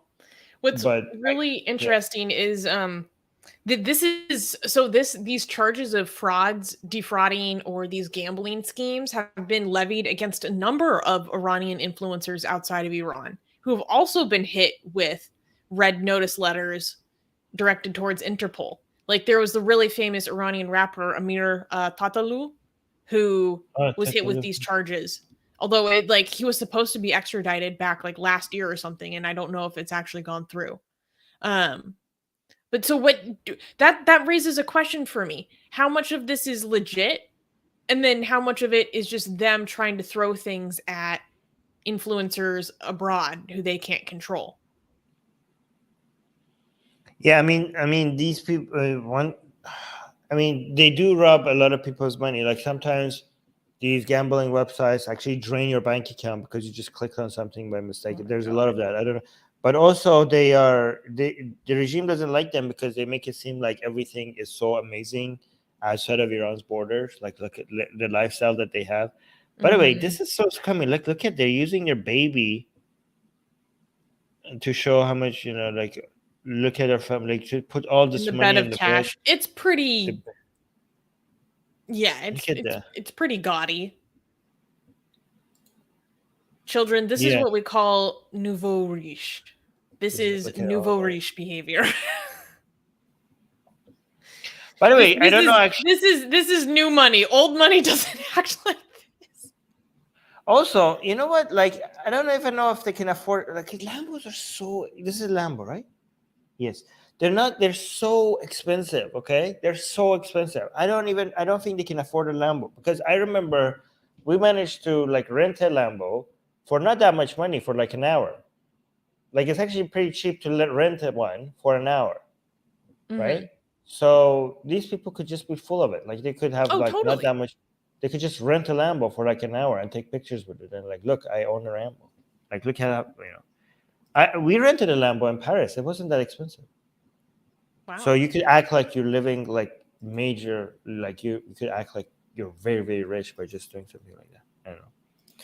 So, anyways, by the way, Turkey is not safe for Iranians at all anymore because it used to be a Okay. place where a lot of anti-regime people go, but now Iran has its reach. But by the way, like why The is even Turkey? tentacles are Yeah, the in Turkey tentacles. for real.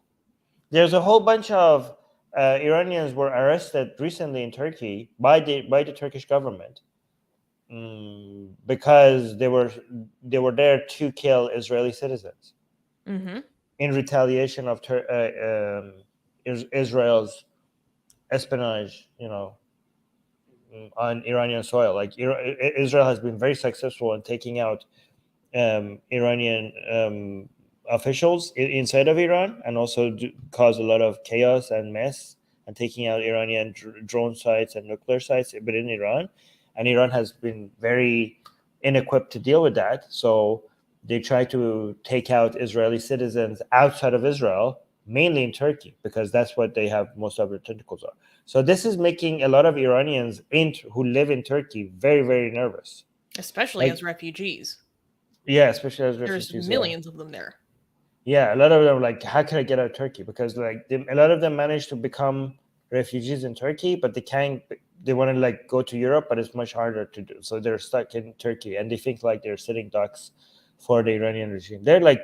By the way, a lot of other gambling site managers must be like really, scared shitless right now because of this Mm-hmm. new story. Yeah, but it can't be fun. Anyways, So we were talking about how he was charged, under corruption on Earth. But Imran is bringing up the good point. What charges do they have for lunar or Martian corruption then? Oh, that's a good point. By the way, I If he forgot to was doing mention. this in space, they wouldn't have been able to throw this at him They will. Yeah, you're right. because it's not on. Yeah, but actually, that actually reminds me because I wanted to add something. Okay, this spreading corruption on earth phrase in the Quran it has been used by a lot of Muslim reformists to be like, this verse has been taken out of context. Spreading corruption on earth means like the most heinous crimes.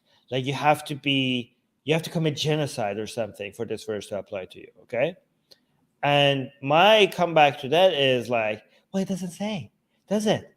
It doesn't say. Like, your God at best is irresponsible. Okay, maybe he's like, guys, ISIS, stop. I didn't mean to crucify just random people for just like minor crimes. I was talking about genocide. I was talking about rape. I was talking about the worst of all people. Like, the God who wrote the Quran must have realized that this is not clear. Like you could see like laws of countries today, they're a lot more clear about like, okay, there's a punishment and there's a crime, and the crime hasn't been defined yet. Doesn't God know that this is going to cause problems? Doesn't God know that this is going to cause issues? Anyways, it's just like, so if God is not evil, he's just has bad writing skills. That's the best thing you can say about it. Irresponsible God. Oh, Israel is the next story, hey? Bread of Life is saying, yes, I have a friend whose dad was abducted from Turkey and killed by the Iranian government. And What? this other commenter is, wait, Turkey submits people to countries having capital punishments and they want to enter the EU? Yes. Well, they don't want any more, but yeah, I think they've given up on that dream. Maybe they realize that they don't belong there. like okay, guys. Like, come on. Who are we kidding? Who are we kidding? Like, look at our human rights record.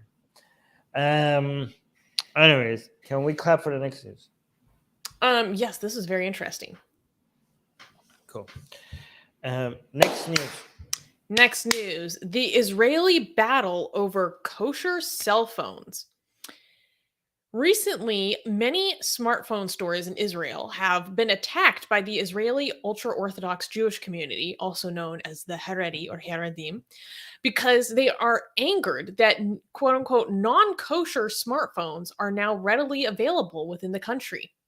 In Bnei Brak, the epicenter of Israel's ultra-Orthodox Jewish community and the economic power hub of the nation, riots occurred, and many cell phone stores were vandalized.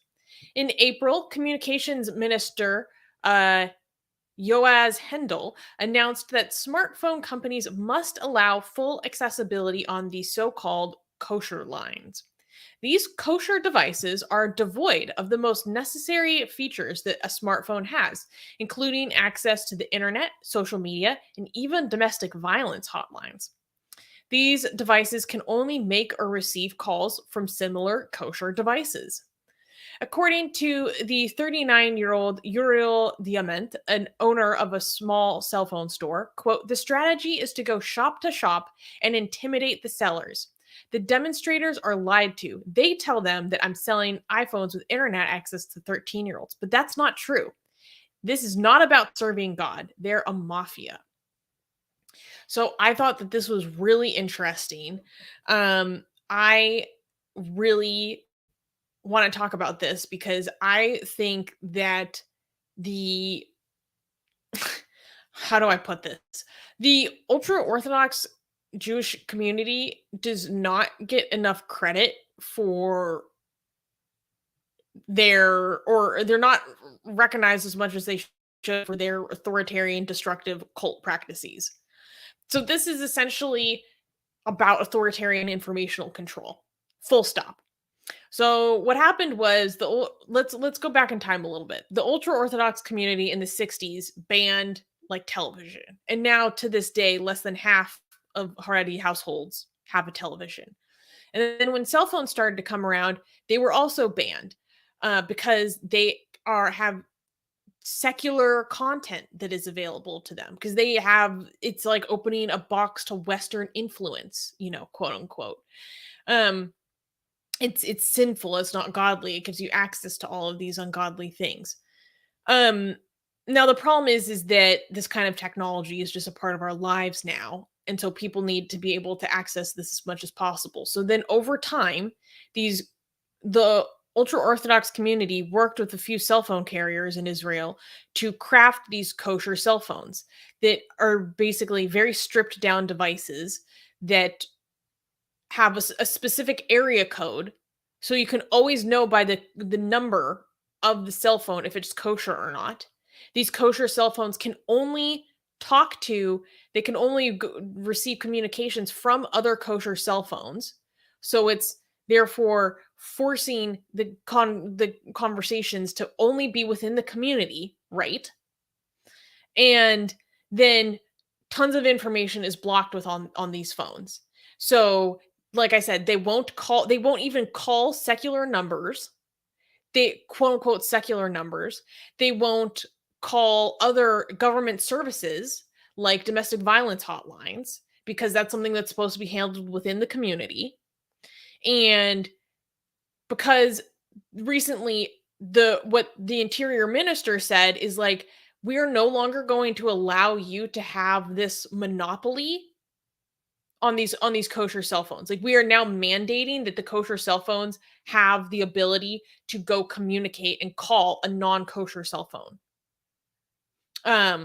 And this has caused outrage and even riots and violence and property damage against those who sell cell phones, as just retaliation.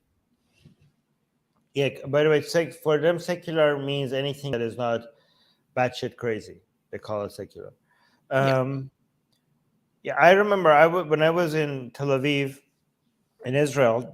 We went to this part of Tel Aviv that was extremely religious, and that is specifically made for ultra Orthodox people, and they have their own set of laws separate from the rest of the city. There's like a Jewish Sharia law there, basically. And everybody is expected to act a certain way, and outsiders are looked with suspicion, and people who are not wearing the proper attire for that place. Women are very much controlled, very much. It's like they're completely kept in the dark, in a bubble. They're not meant to be informed about information that might lead them astray. And that's why they have to be, also, so the men have these phones that is only let them communicate with other men in that area, but the women shouldn't even have phones, like women Some of them do.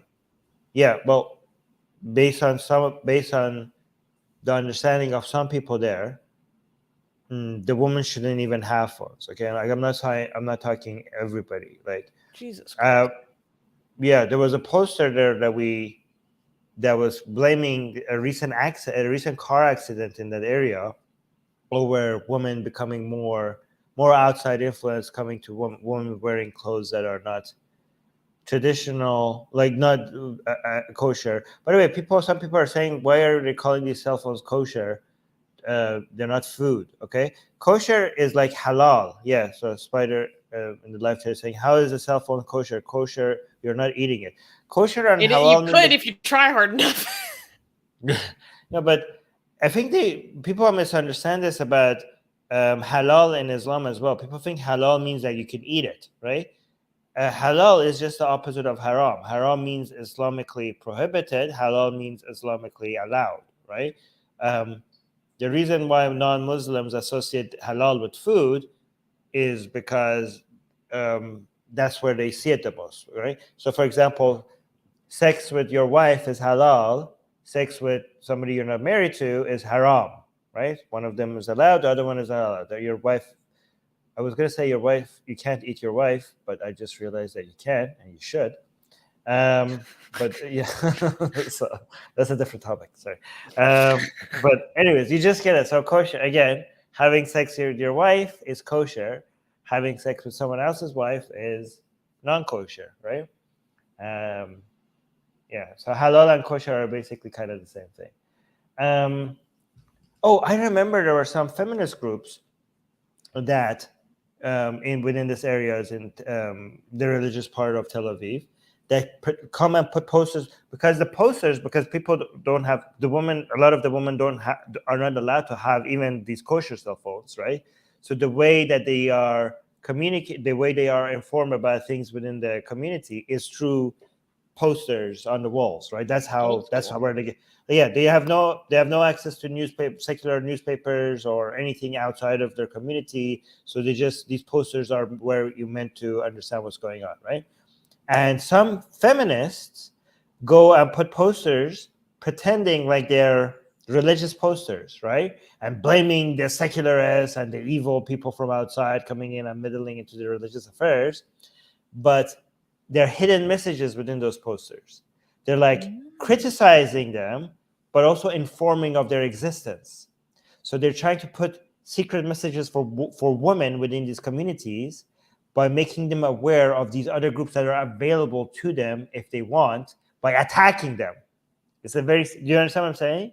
Yeah, because the men, like for example, you said these cell phones don't have access to domestic violence.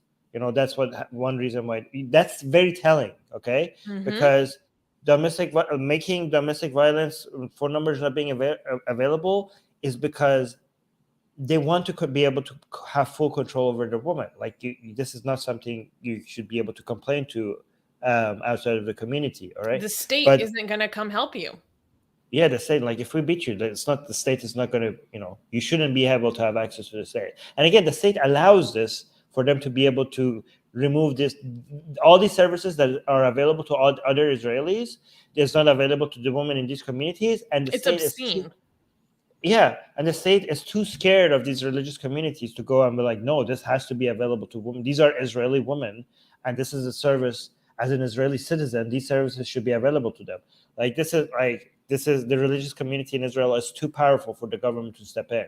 Like it's a political suicide for you to be able to challenge some of these communities, right? But again, like a lot of secular and feminist activists are trying very hard to find ways to make these women aware that there are legal ways out of this life for them, because that they have rights. Yes, because a lot of them don't know. Okay, and if they just knew, if they just had that information, there's nothing like what if they step out of the community and go get a lawyer or go get make a complaint. Nobody can stop these women anymore. So the men in this community, they know that the only thing for a lot of these women, the only thing that is standing between them having control over these women and them losing control over this woman is just a little bit of information. Just a little bit of information will mean that they would lose all the control they have over this woman. And that's why they're so obsessed with limiting the information coming into this community. And that's why they're scared of the internet. They are terrified about the internet. And they have been so successful, even until now, where internet is spreading everywhere. Internet is imagine in the most farthest places in the villages in Africa, little kids are having access to the internet. Yet in the heart of Tel Aviv, which is one of the centers of entrepreneurship in a country that is famous for its tech industry, these religious people have managed to make it so that the internet has not yet arrived there. It's a self-imposed ghetto. Yes, exactly. It's so crazy. I feel so strongly about it. It actually makes me very frustrated when the people don't realize how deeply sexist Judaism is. And also how this is the behavior of an authoritarian destructive cult. Mm-hmm. It's textbook behavior. It's one of the most successful implementations of a regime of thought reform. If you go look at the psychological study of cult control, this is a play-by-play of how you have to control every single aspect of her person's environment.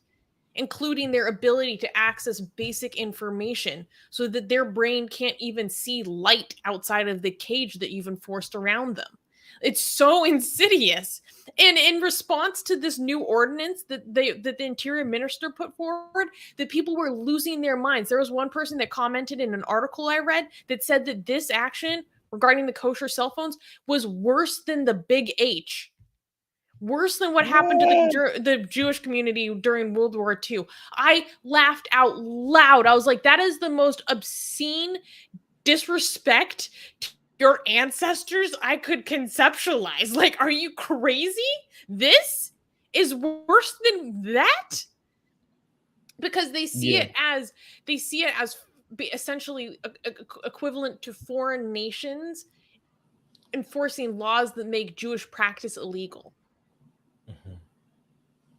But by the way, they managed to enforce this in the Jewish community in New York as well. The religiously Jewish part of New York, they have their similar restrictions. I know I had a Jewish friend within New York that he didn't have access to the internet until way into his teens, right? And he like eventually when he came out of that bubble and discovered the internet, he was fascinated. He was so obsessed with Wikipedia. He was like, I could not believe all this information exists, just available to everybody. He was like spending so much time just going through Wikipedia articles, just reading it, like so addicted to it, right? It was so cute. That's actually, you guys can go watch a documentary about Armin's friend, Ari Hershowitz. It's on Netflix, and I think it's called One of Us.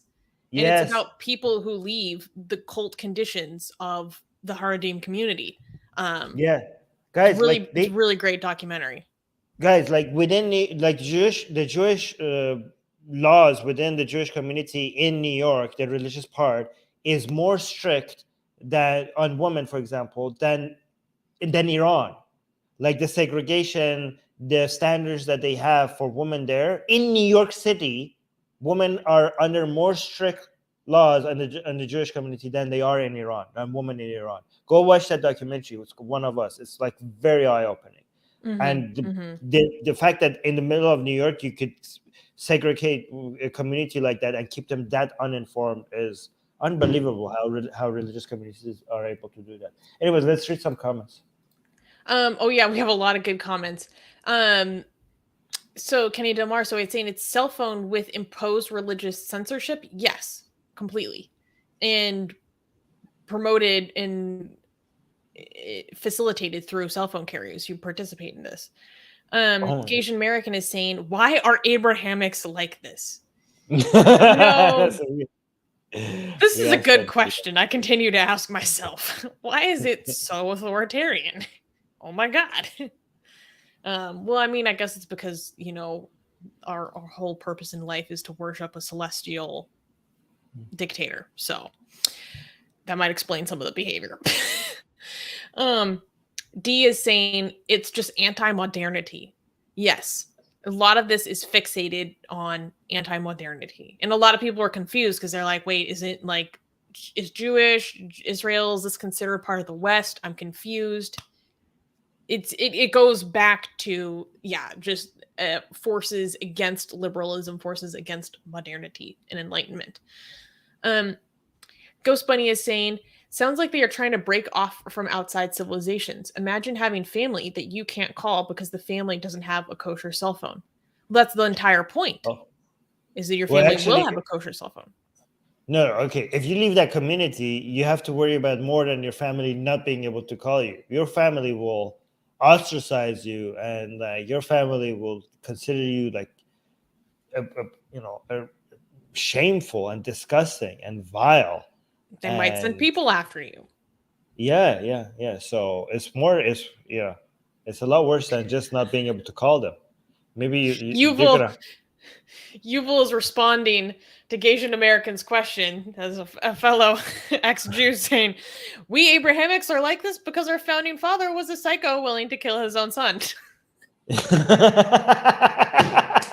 Yuval, you make a good point. That's point taken. That's the best line ever. That's good. Yeah. That should be framed. Yeah. Ghost Bunny is saying, I have expected something like this from Islamic countries. I don't know why this surprises me as much as it does. That's what I'm saying. Like, the goings on of these ultra Orthodox communities don't get as much scrutiny or recognition as they should, because the lives for many people in them are hell. Okay, but also please recognize that Islam is a Jewish cult. Okay, so Islam is an offshoot of Judaism. So technically, Point yeah. taken. Oh wait, no, I respond to that. Okay. Forever Stormy is saying, I mean, God sent Moses a bunch of tablets. Maybe he can now send some phones. And yeah, Doorknobhead is making the good point. The internet, where religions go to die. Yeah, that's part of why this is obviously so heavily controlled. Asian American is saying, sounds like Gilead. What the F? Meaning the Handmaid's Tale. Yeah. I'm pretty sure Handmaid's Tale was originally based off of the status of women in Iran, though. Yeah, I heard that. You know, when I was watching, like, we don't have to make it a fantasy. Like, it's been happening for 40 years. Like, it's so much like the in 80s in Iran. Like, so much. Maybe not now as much, but Gilead and Iran in the 1980s are very, very similar. But yeah. Well, something we're going to talk about next week, which I just heard about, is now Iran has started pregnancy patrols. What? Yeah, so we're going to talk about that next week. Talk about Handmaid's Tale. They've started pregnancy patrols. Oh my God. Okay. Wow. So, yeah. Yeah. I think it's important to talk about that because a lot of people in the US are like, oh my God, Roe v. Wade. I mean, this is important, right? Like, that is important. Handmaid's Tale, blah, blah, blah. And I'm like, yeah, we're in a bad situation. I wouldn't negate that, but like, we have a much better, more equivalent example, and we just ignore it. So, yeah, okay, but like that's important too. What's happening in the US? Yeah, of course. Yeah. Yuval is saying one of the political battles Haredi wage in Israel is preventing core subjects being taught to their kids. Yes, this is a huge scandal in the Jewish community in Brooklyn as well. That all these yeshivas don't teach American citizens basic subjects. So they have no knowledge so that they can go get a job. Well, that's part of the point. So they're stuck within the community. And that's not part of the point. That's the entire point. Corruption within New York government institutions that allow these yeshivas to continue not educate American children. Guys, yeah, but Susie, that's not part of the point. That's the entire point. And imagine how evil that is. We want our children to be uneducated so that they are reliant on our community always, and they cannot set themselves free and leave the community. You're handicapping your own children on purpose with the intention of keeping them tied to the community. That's like some of them are barely taught English. Unbelievable. They understand education is empowerment, and they don't want you to be empowered. By the way, people are shocked about what you just said. So you guys better subscribe and hit the bell notification because we're going to cover this next week. Because something I don't remember is saying pregnancy patrols and a whole bunch of question marks. Oh, yeah. It's a whole story. Kenny is saying, okay, now I'm curious. What do you mean by pregnancy patrols? Okay, so just some good old-fashioned fascist trying to forcibly increase the population growth. Okay, don't tell them because they have to tune in next week. No, I know. That's a broad description. Okay. All right. Can we clap for the next news? Yes, we can. Next news. Xi Jinping says that Islam in China must be quote unquote Chinese in orientation. Xi Jinping, the president of the People's Republic of China, visited the northwestern region of Xinjiang in mid-July, signaling no change in his government's treatment of the region. Following the direction of Xi, Chinese authorities have orchestrated a mass crackdown on Xinjiang's Uyghur and Kazakh Muslim communities after an outbreak of deadly separatist violence. While an exact number has not been published, analysts say the number of detained is likely to be 1 million or more. During the visit, Xi instructed local officials to enhance their efforts to, quote, uphold the principle that Islam in China must be Chinese in orientation and to adapt religions to a socialist society, according to Xinhua News Agency, a state-run outlet. Any quote unquote suspicious sign from Uyghurs, such as having a beard, making prayers, communicating with relatives abroad, or engaging in quote unquote unauthorized online activities, could result in detainment and being subjected to a state orchestrated re education process. The Xi Jinping government has also been accused of targeting Muslim religious figures, banning religious practices in the region, and destroying many sacred mosques and tombs. So, this is obviously very significant. One, because this is Xi Jinping's second visit to the Xinjiang region, and the fact that he's doing it now after several years of what many people describe and identify as a cultural genocide. People are saying this means that he's saying, yeah, this has my stamp of approval. I went to go check out these factories myself, you know? What does it mean for Islam to be Chinese in orientation? So the Chinese government has the power to craft their own theology, where they basically worked with the Catholic Church to say the Catholic Church is only allowed to operate in China if you basically have a Sinoized Catholicism. So it is about making sure that their narrative is within every single ideology and that every single ideology defers to the state, goes back to propping up the state. Or specifically the CCP, you know, their ideology.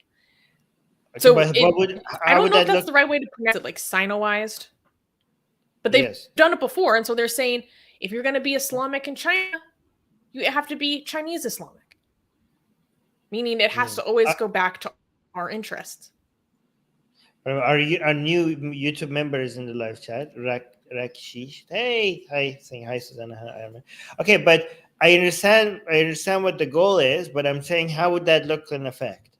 Like how would that look out? How would that be achieved? Like let's say, okay, a Oh, that's a good Chinese question. and Islam that is Chinese in orientation. I was thinking of maybe we could make blasphemous art and make a Muhammad that is Chinese, a Chinese Muhammad.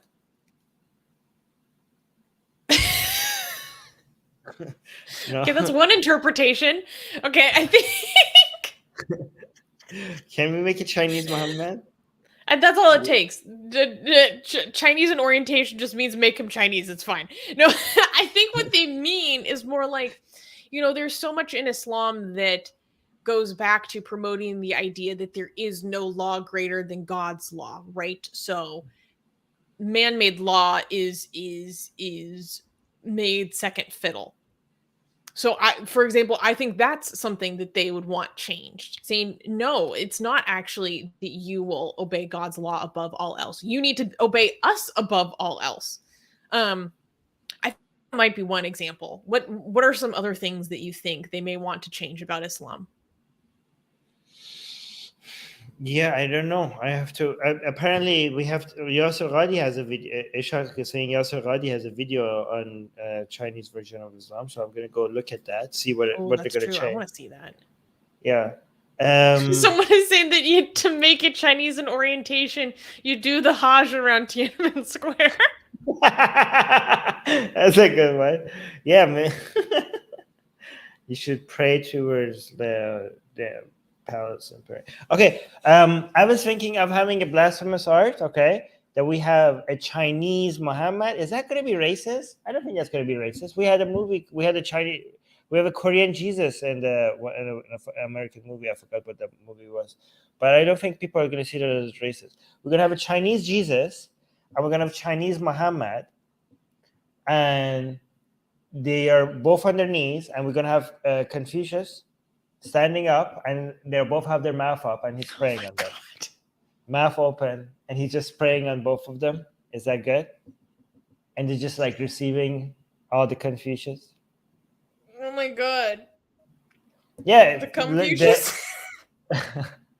is that not good? Is that a good idea? Like the censored version of it is that they're just on their knees, just like looking at him, and he's fully clothed. The uncensored version of it is that he's just spraying them while they have their mouths open.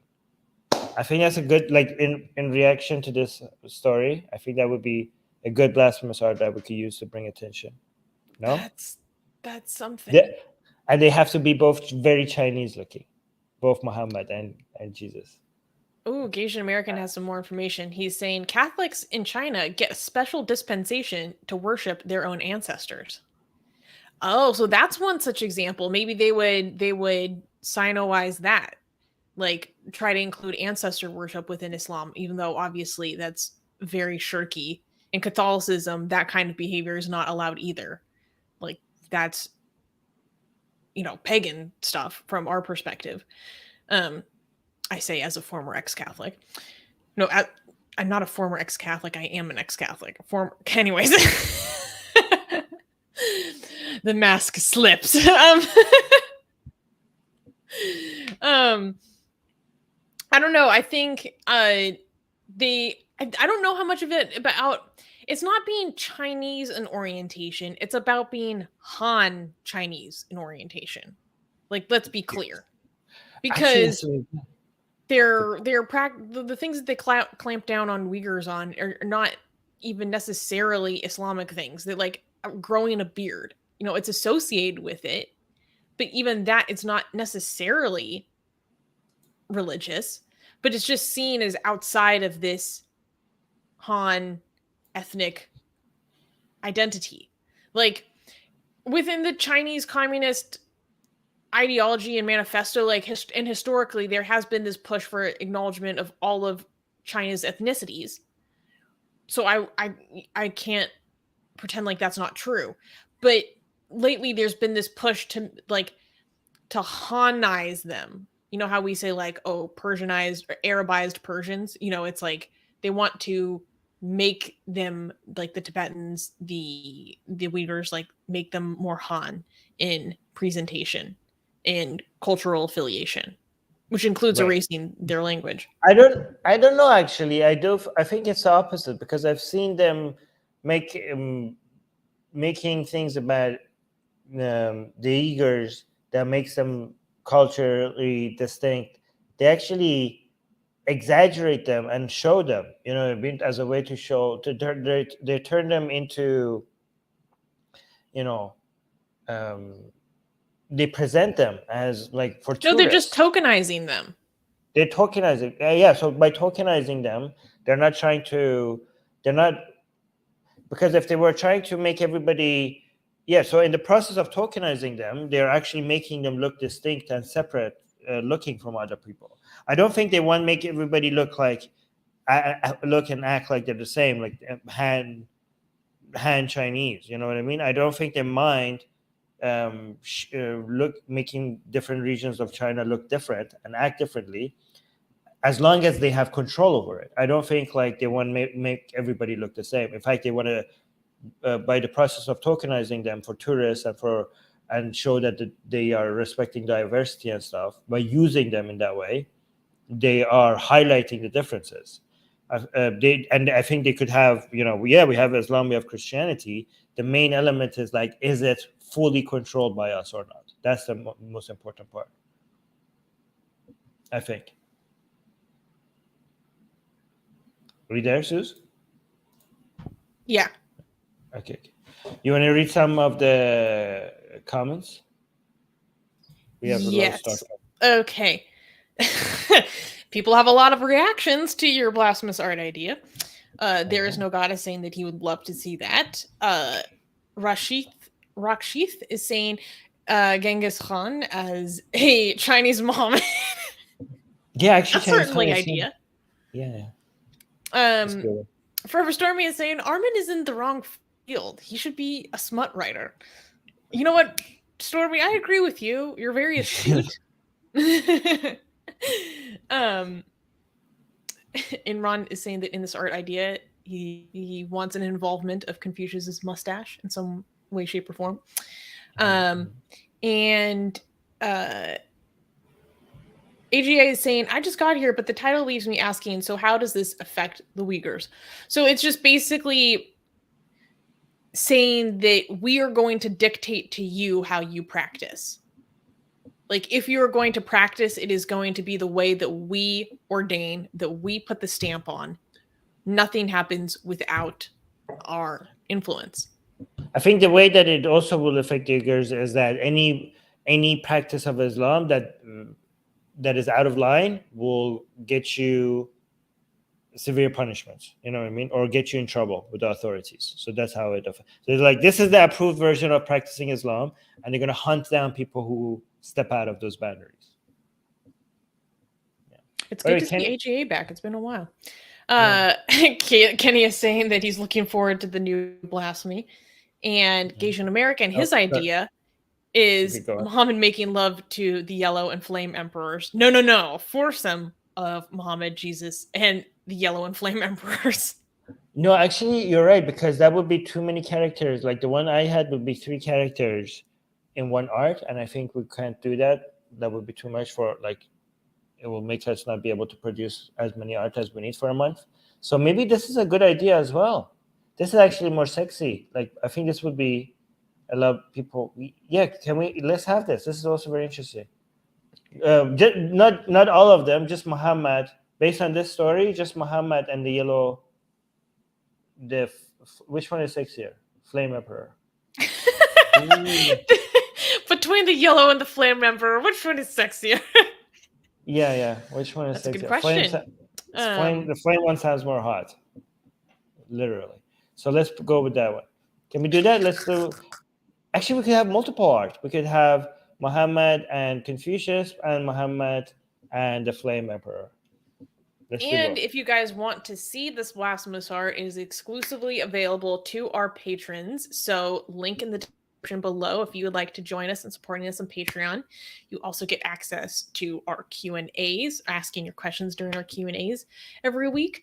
And yeah, Gasian American is saying, not just Hanized, Beijingized. The current generation of Chinese kids can't speak their local dialects. Interesting. That's very valuable information or input. Yeah. The coastal elites. They're at it again. Actually, let me actually make this clear. So for people who want to get our art, that with the non-nude version of our art, the one that is fully clothed, you could just subscribe to our newsletter, link in the description. And every week we send you our blasphemous art. They look gorgeous. They're beautiful, okay? And we send you our blasphemous art. We have different artists with different styles. So if one style is not your taste, we have different styles as well. And you get those in the email for free.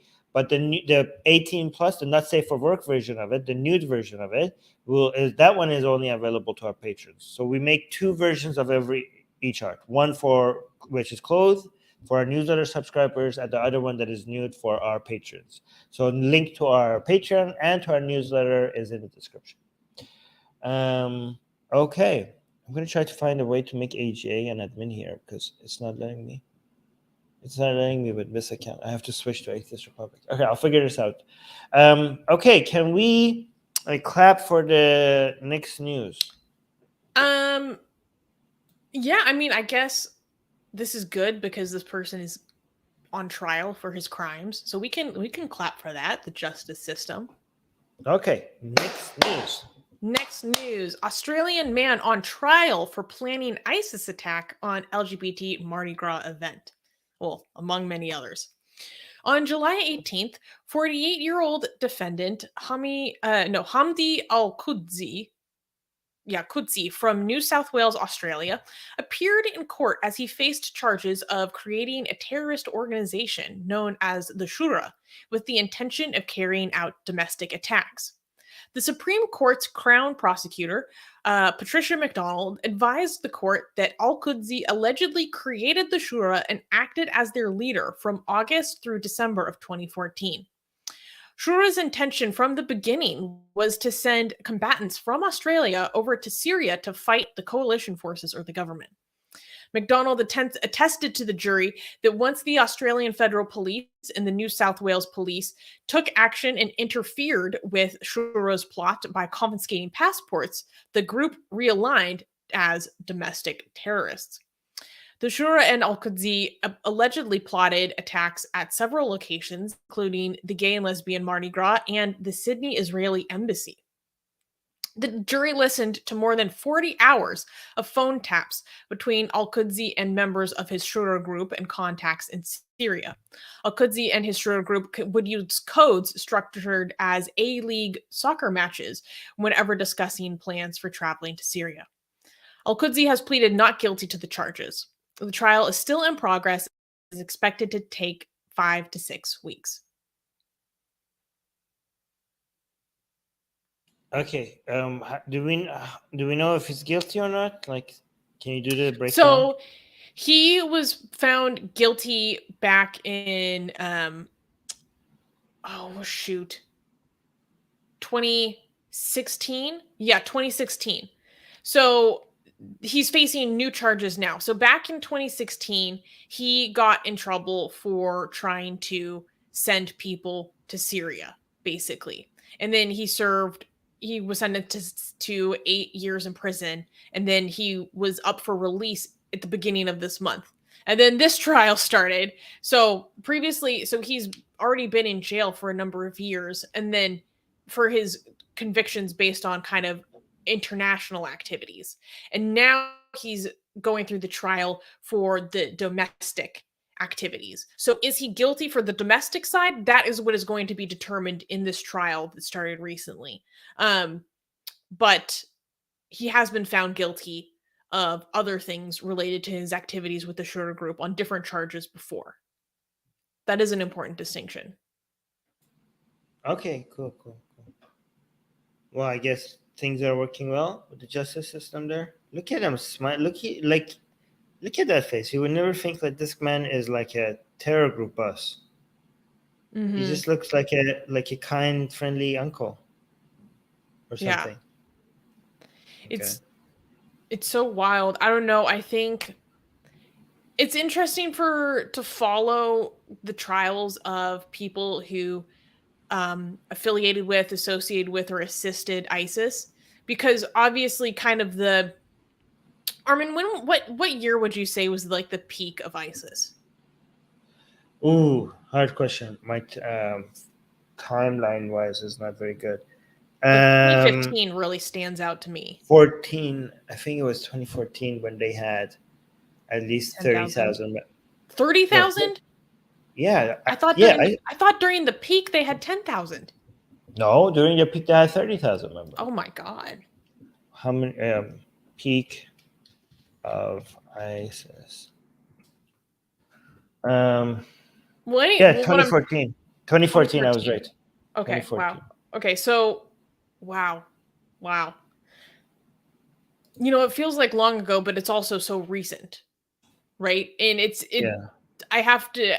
was a good reminder to me that a lot of the consequences from what happened, you know, almost 10 years ago are still evolving to this day. And I think we've had a lot of discussions on this channel about how do countries deal with people who were participating in ISIS, because we've seen most Western nations completely abdicate their responsibility to prosecute their own citizens for their activities in this group. Granted, he never actually left the country successfully like he planned to, but I don't know. It's good to see like some follow through, because so many the U.S. is one of the few countries that has actually started to bring back their citizens from abroad to prosecute them for their crimes. I think I got where you got the 10,000 from. Okay, so 30,000 was in total. 10,000 was in Syria and Iraq. So 10,000. Oh, wow. Yeah, so again, they're more global. Wow. They were everywhere. Yeah. So 30,000 if you include, I think, everybody everywhere. And also, it's also the reason you said 2015 was their peak. It's late 2014, which is pretty close. Oh, very good, Susie. Very good, accurate information. You know your stuff. We both were kind of right. Yeah. I know some of the biggest attacks that stand out in my memory happened in 2015, so that's why I remember that. By the way, if anybody is an ISIS fan here, don't worry, they're regaining power. What? Oh, Armin. Like, no, I mean, I'm just joking. I'm just saying that they, unfortunately, okay, they're coming back. They having a resurgence in power. Like they're not gone. Like, and especially in Africa, they're getting the upper hand in a lot of places. What are what's more on your radar? What's happening in the Sahel region, or in like parts of Nigeria, or with ISWAP, or Afghanistan with ISISK? Oh, Afghanistan is the worst right now. It's the most destable one. It's the most likely place for it to become a hotspot for global terror right now.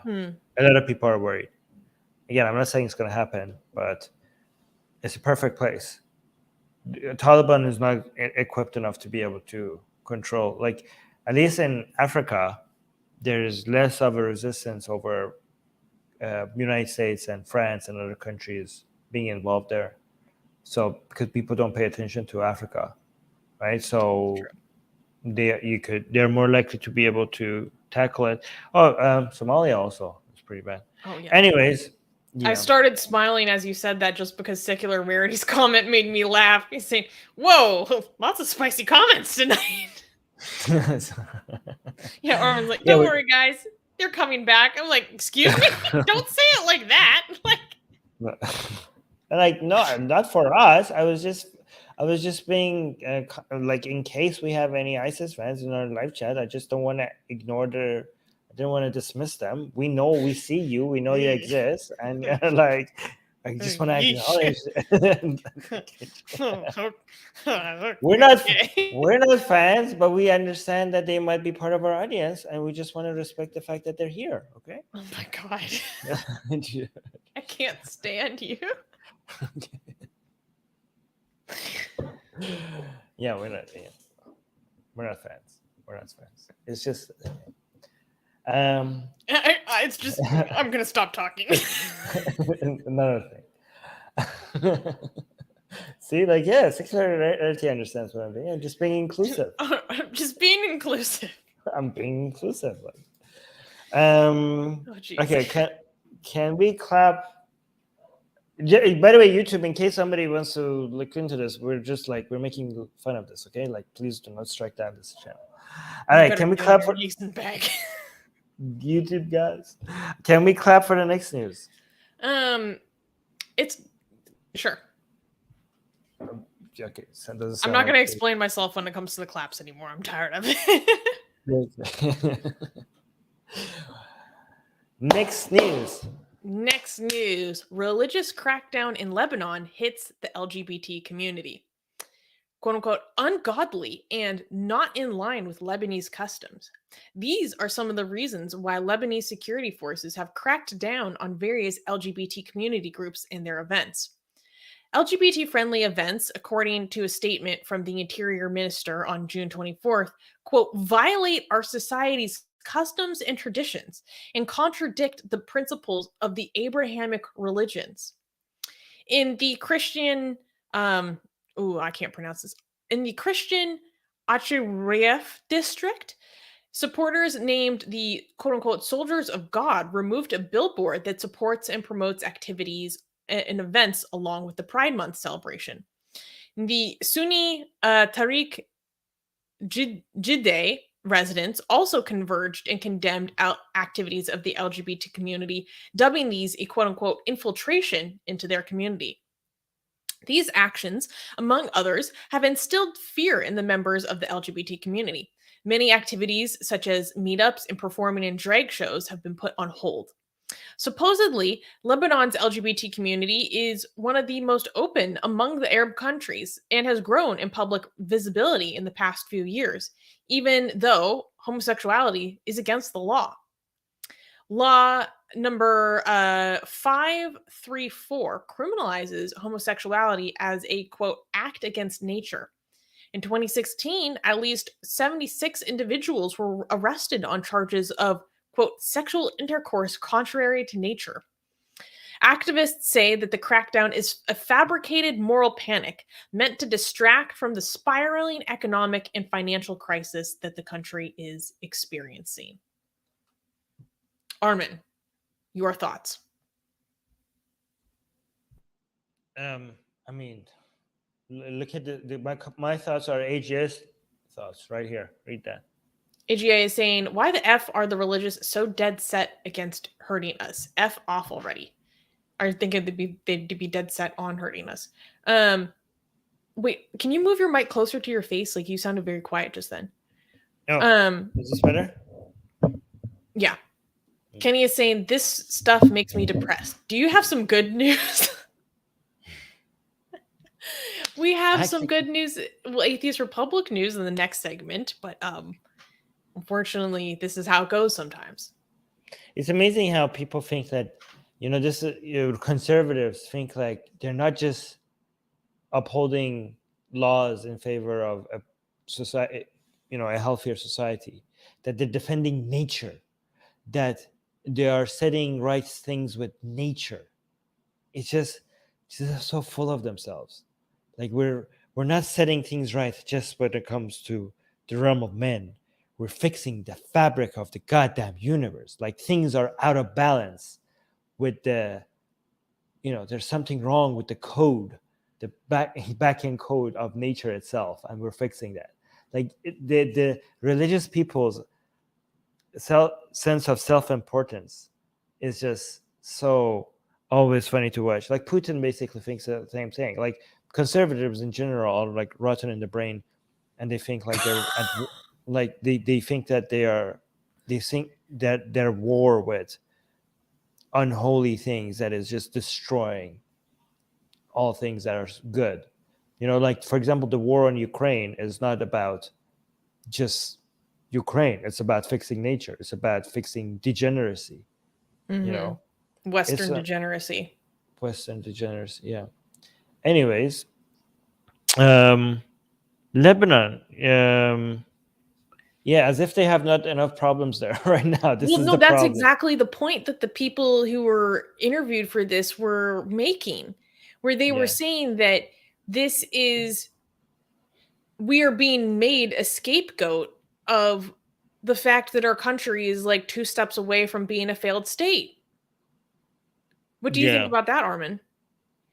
I mean, well, if I was religious, I would like, maybe that's why we're a failed state. Maybe God is punishing us. God is punishing. Snap. Yeah, all these bad things that are happening in liberals is because a woman be licking pussy. Maybe that's why. Oh, Navabi, you have such a way with words. Oh my God. Maybe like if we're like, wait, we have tried everything to fix Lebanon. So far, we haven't tried this. We'll give it a try. Let's like just go and just crack down on LGBT community and see, why not? Everything else hasn't worked. So I thought that was a really important point that they brought up, that this is really just a distraction from what's going on and how severe the crisis is. Like just trying to say like, oh, our society is not ready for this. Like that's really the least of the problems in Lebanon. I read today that the World Economic Forum, that's what it's called, right? No, let me find it. Basically, they said that the situation in Lebanon is one of the top 3 most severe economic deteriorations since the 1800s. Top 3. Wow. Can you hear me? Yeah. I am. There is no hope for Lebanon. Abandon hope. Okay, it's gone. Okay, here we go. The latest World Bank Lebanon Economic Monitor in 2021 noted that Lebanon's economic and financial crisis is, quote, likely to rank in the top 10, possibly the top 3 most severe crises of episodes globally since the mid-19th century. Yeah.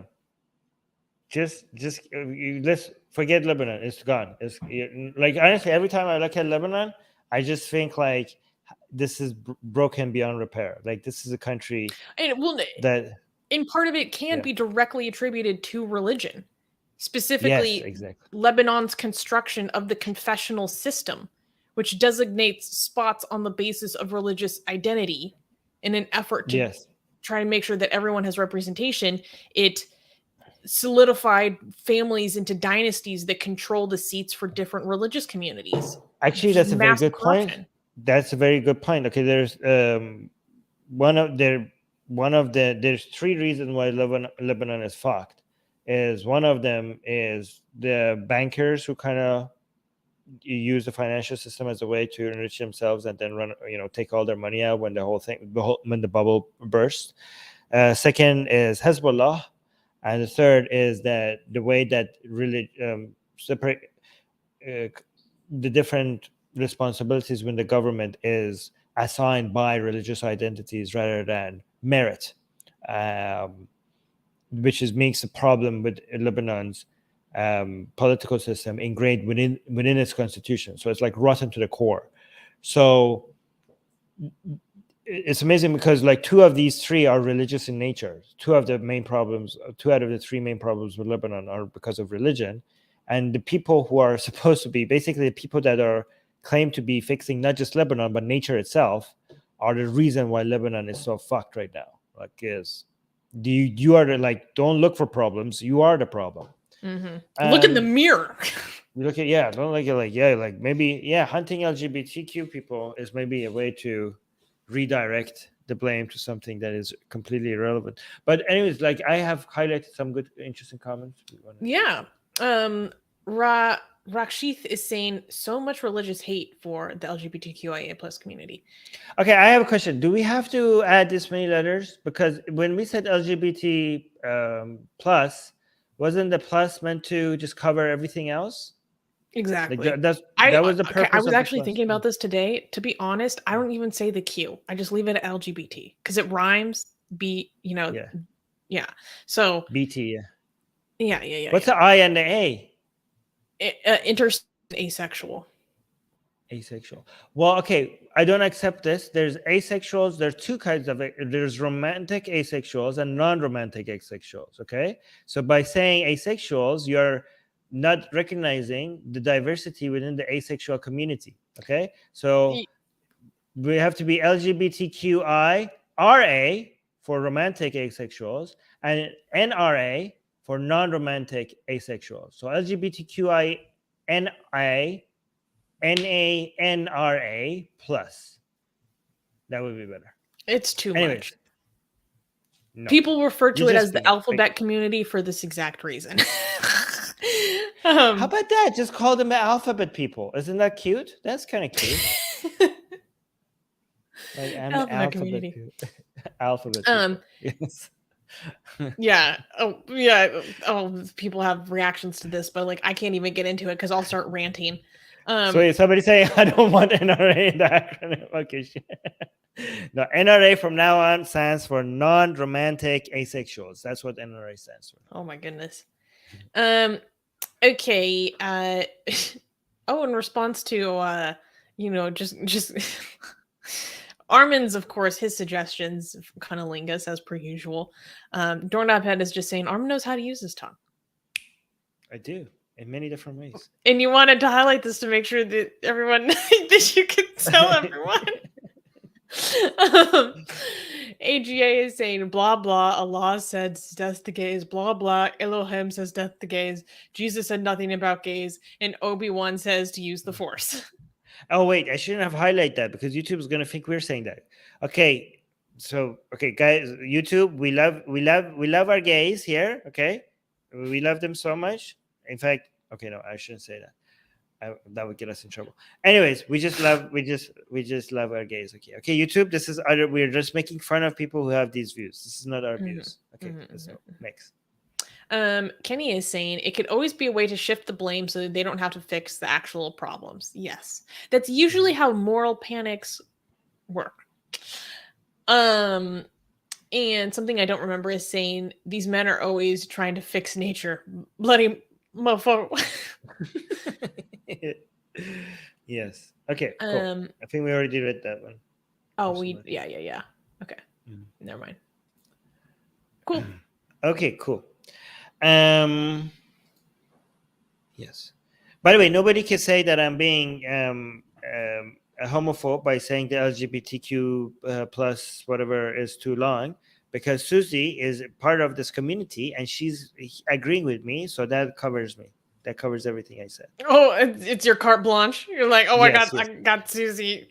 I got Susie right here next to me, and she's nodding so then while I'm just I say the one this. that gets in trouble. Oh, sure. No, you have the. Don't you have like the pass to say these things?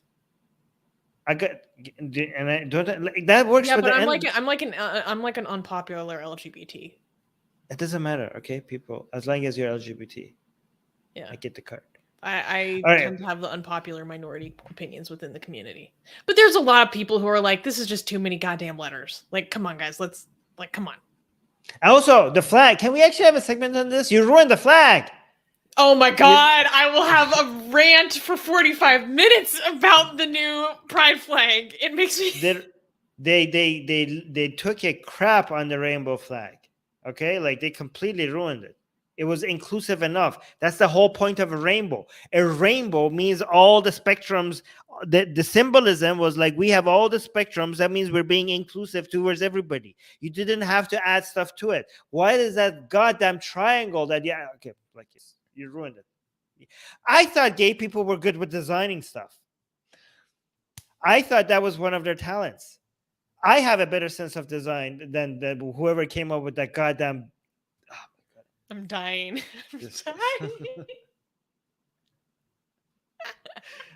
We should have an entire segment on this. Okay.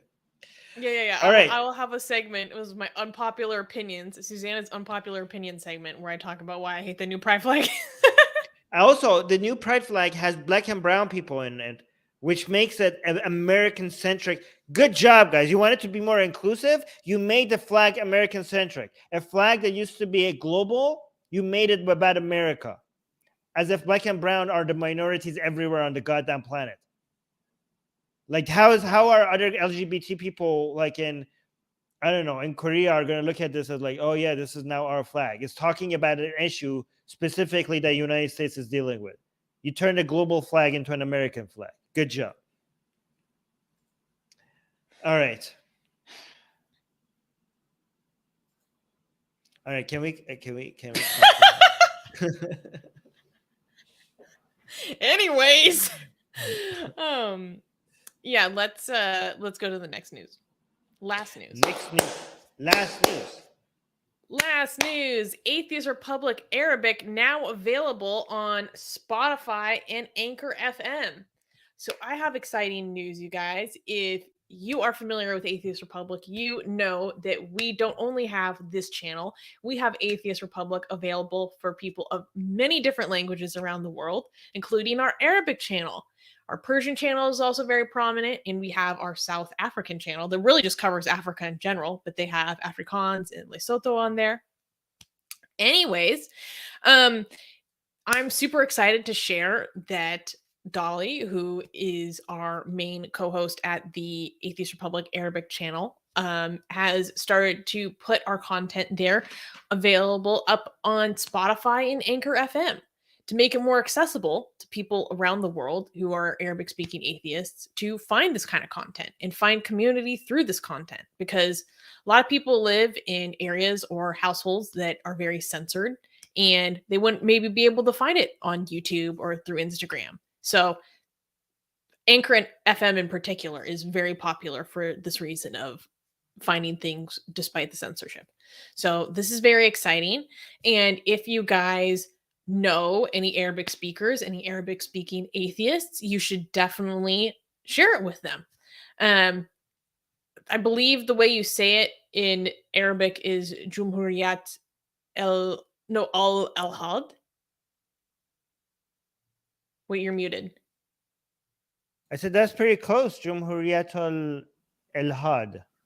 Yeah. Yeah. Pretty good. Good job. Yeah.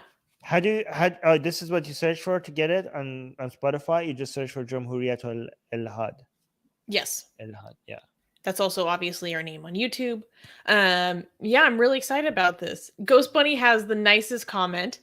Ghost Bunny is saying, Dolly is amazing. I love how she's finding ways around the media system to be more inclusive of Arabic atheists. Yes, it's super important, and she's so passionate about it, and we're so lucky to have someone like her leading our channel. You guys should definitely check out our content, or her content, or over at Jumhuriyat al-Had. Like recently, she interviewed a man who is the first openly gay Saudi. So she talked to him, and that was super interesting and really, yeah, cool content. Also very focused on fighting sexism and homophobia within the Arabic community at large. So yeah, super exciting news. By the way, something I don't remember usually complains about our last news because he thinks that our last news is not actual news. Well, guys, our last news is always about Atheist Republic. This is a known thing. Last news is an Atheist Republic related news. Okay. Yeah, because we want to tell people about what we do as an organization. We don't just do this news show or a YouTube channel. There's lots of other things that are going on, and we need to have a place where we can, like announce it and keep everyone up to date. Yeah, we want to keep our community up to date with the rest of the community, and our news segment is the best way to do it. So you guys are informed about what the Atheist Republic community is up to. So that's why we do what we're doing. Which reminds me, we also, for people who don't know, we also have a Persian channel and show and podcast and everything else on Atheist Republic. And There's No God in the Live Chat is saying Persian one is the best. Okay, so let's... so there's a competition going on with between the Persian. Just make sure you don't take this competition into the historic way and how Arabs and Persians deal with these things. Okay, because okay, but no, this is not a moment for Arab versus Persian contention. Okay, no, this is we are united in our godlessness. Okay, let's keep it that way. Godlessness brings Arabs and Persians together, united with each other. Right? Religion has set Arabs and Persians apart and turned them against each other. Godlessness will bring Arabs and Persians together and united with each other and become friends. Yeah. So there's that. Yeah. He's saying I love Arab atheists. Yes. But. We will have, so there's a question in the live chat saying, what is the status of the legal battle with the Hindutva gang? We'd like to know. Susanna, like there's stuff that are happening.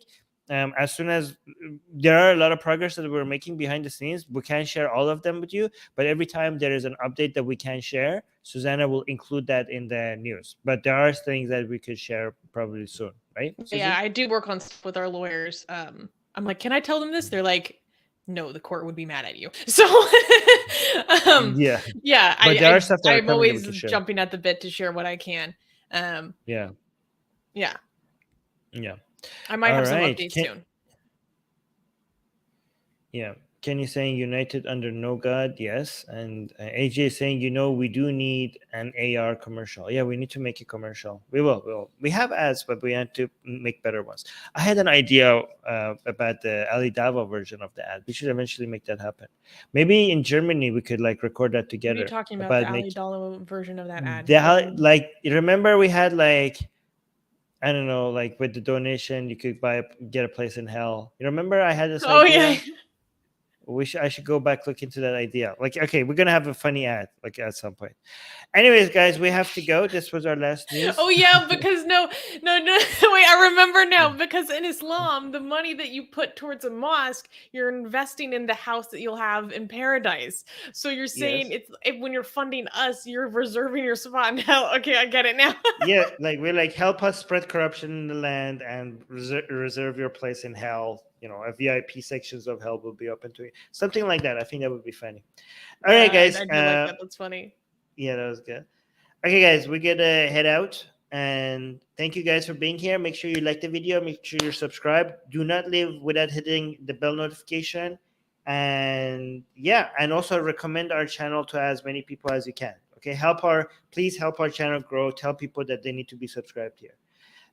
Okay, guys, thank you for being here, and see you again soon on the Q&A. Right? Yes, I had so much fun today. Make sure to Yeah. tune in next week because I already have like juicy stuff heating up. I Yes. already have juicy news for next week. Yeah. All right, guys. Thank you. Bye. Bye.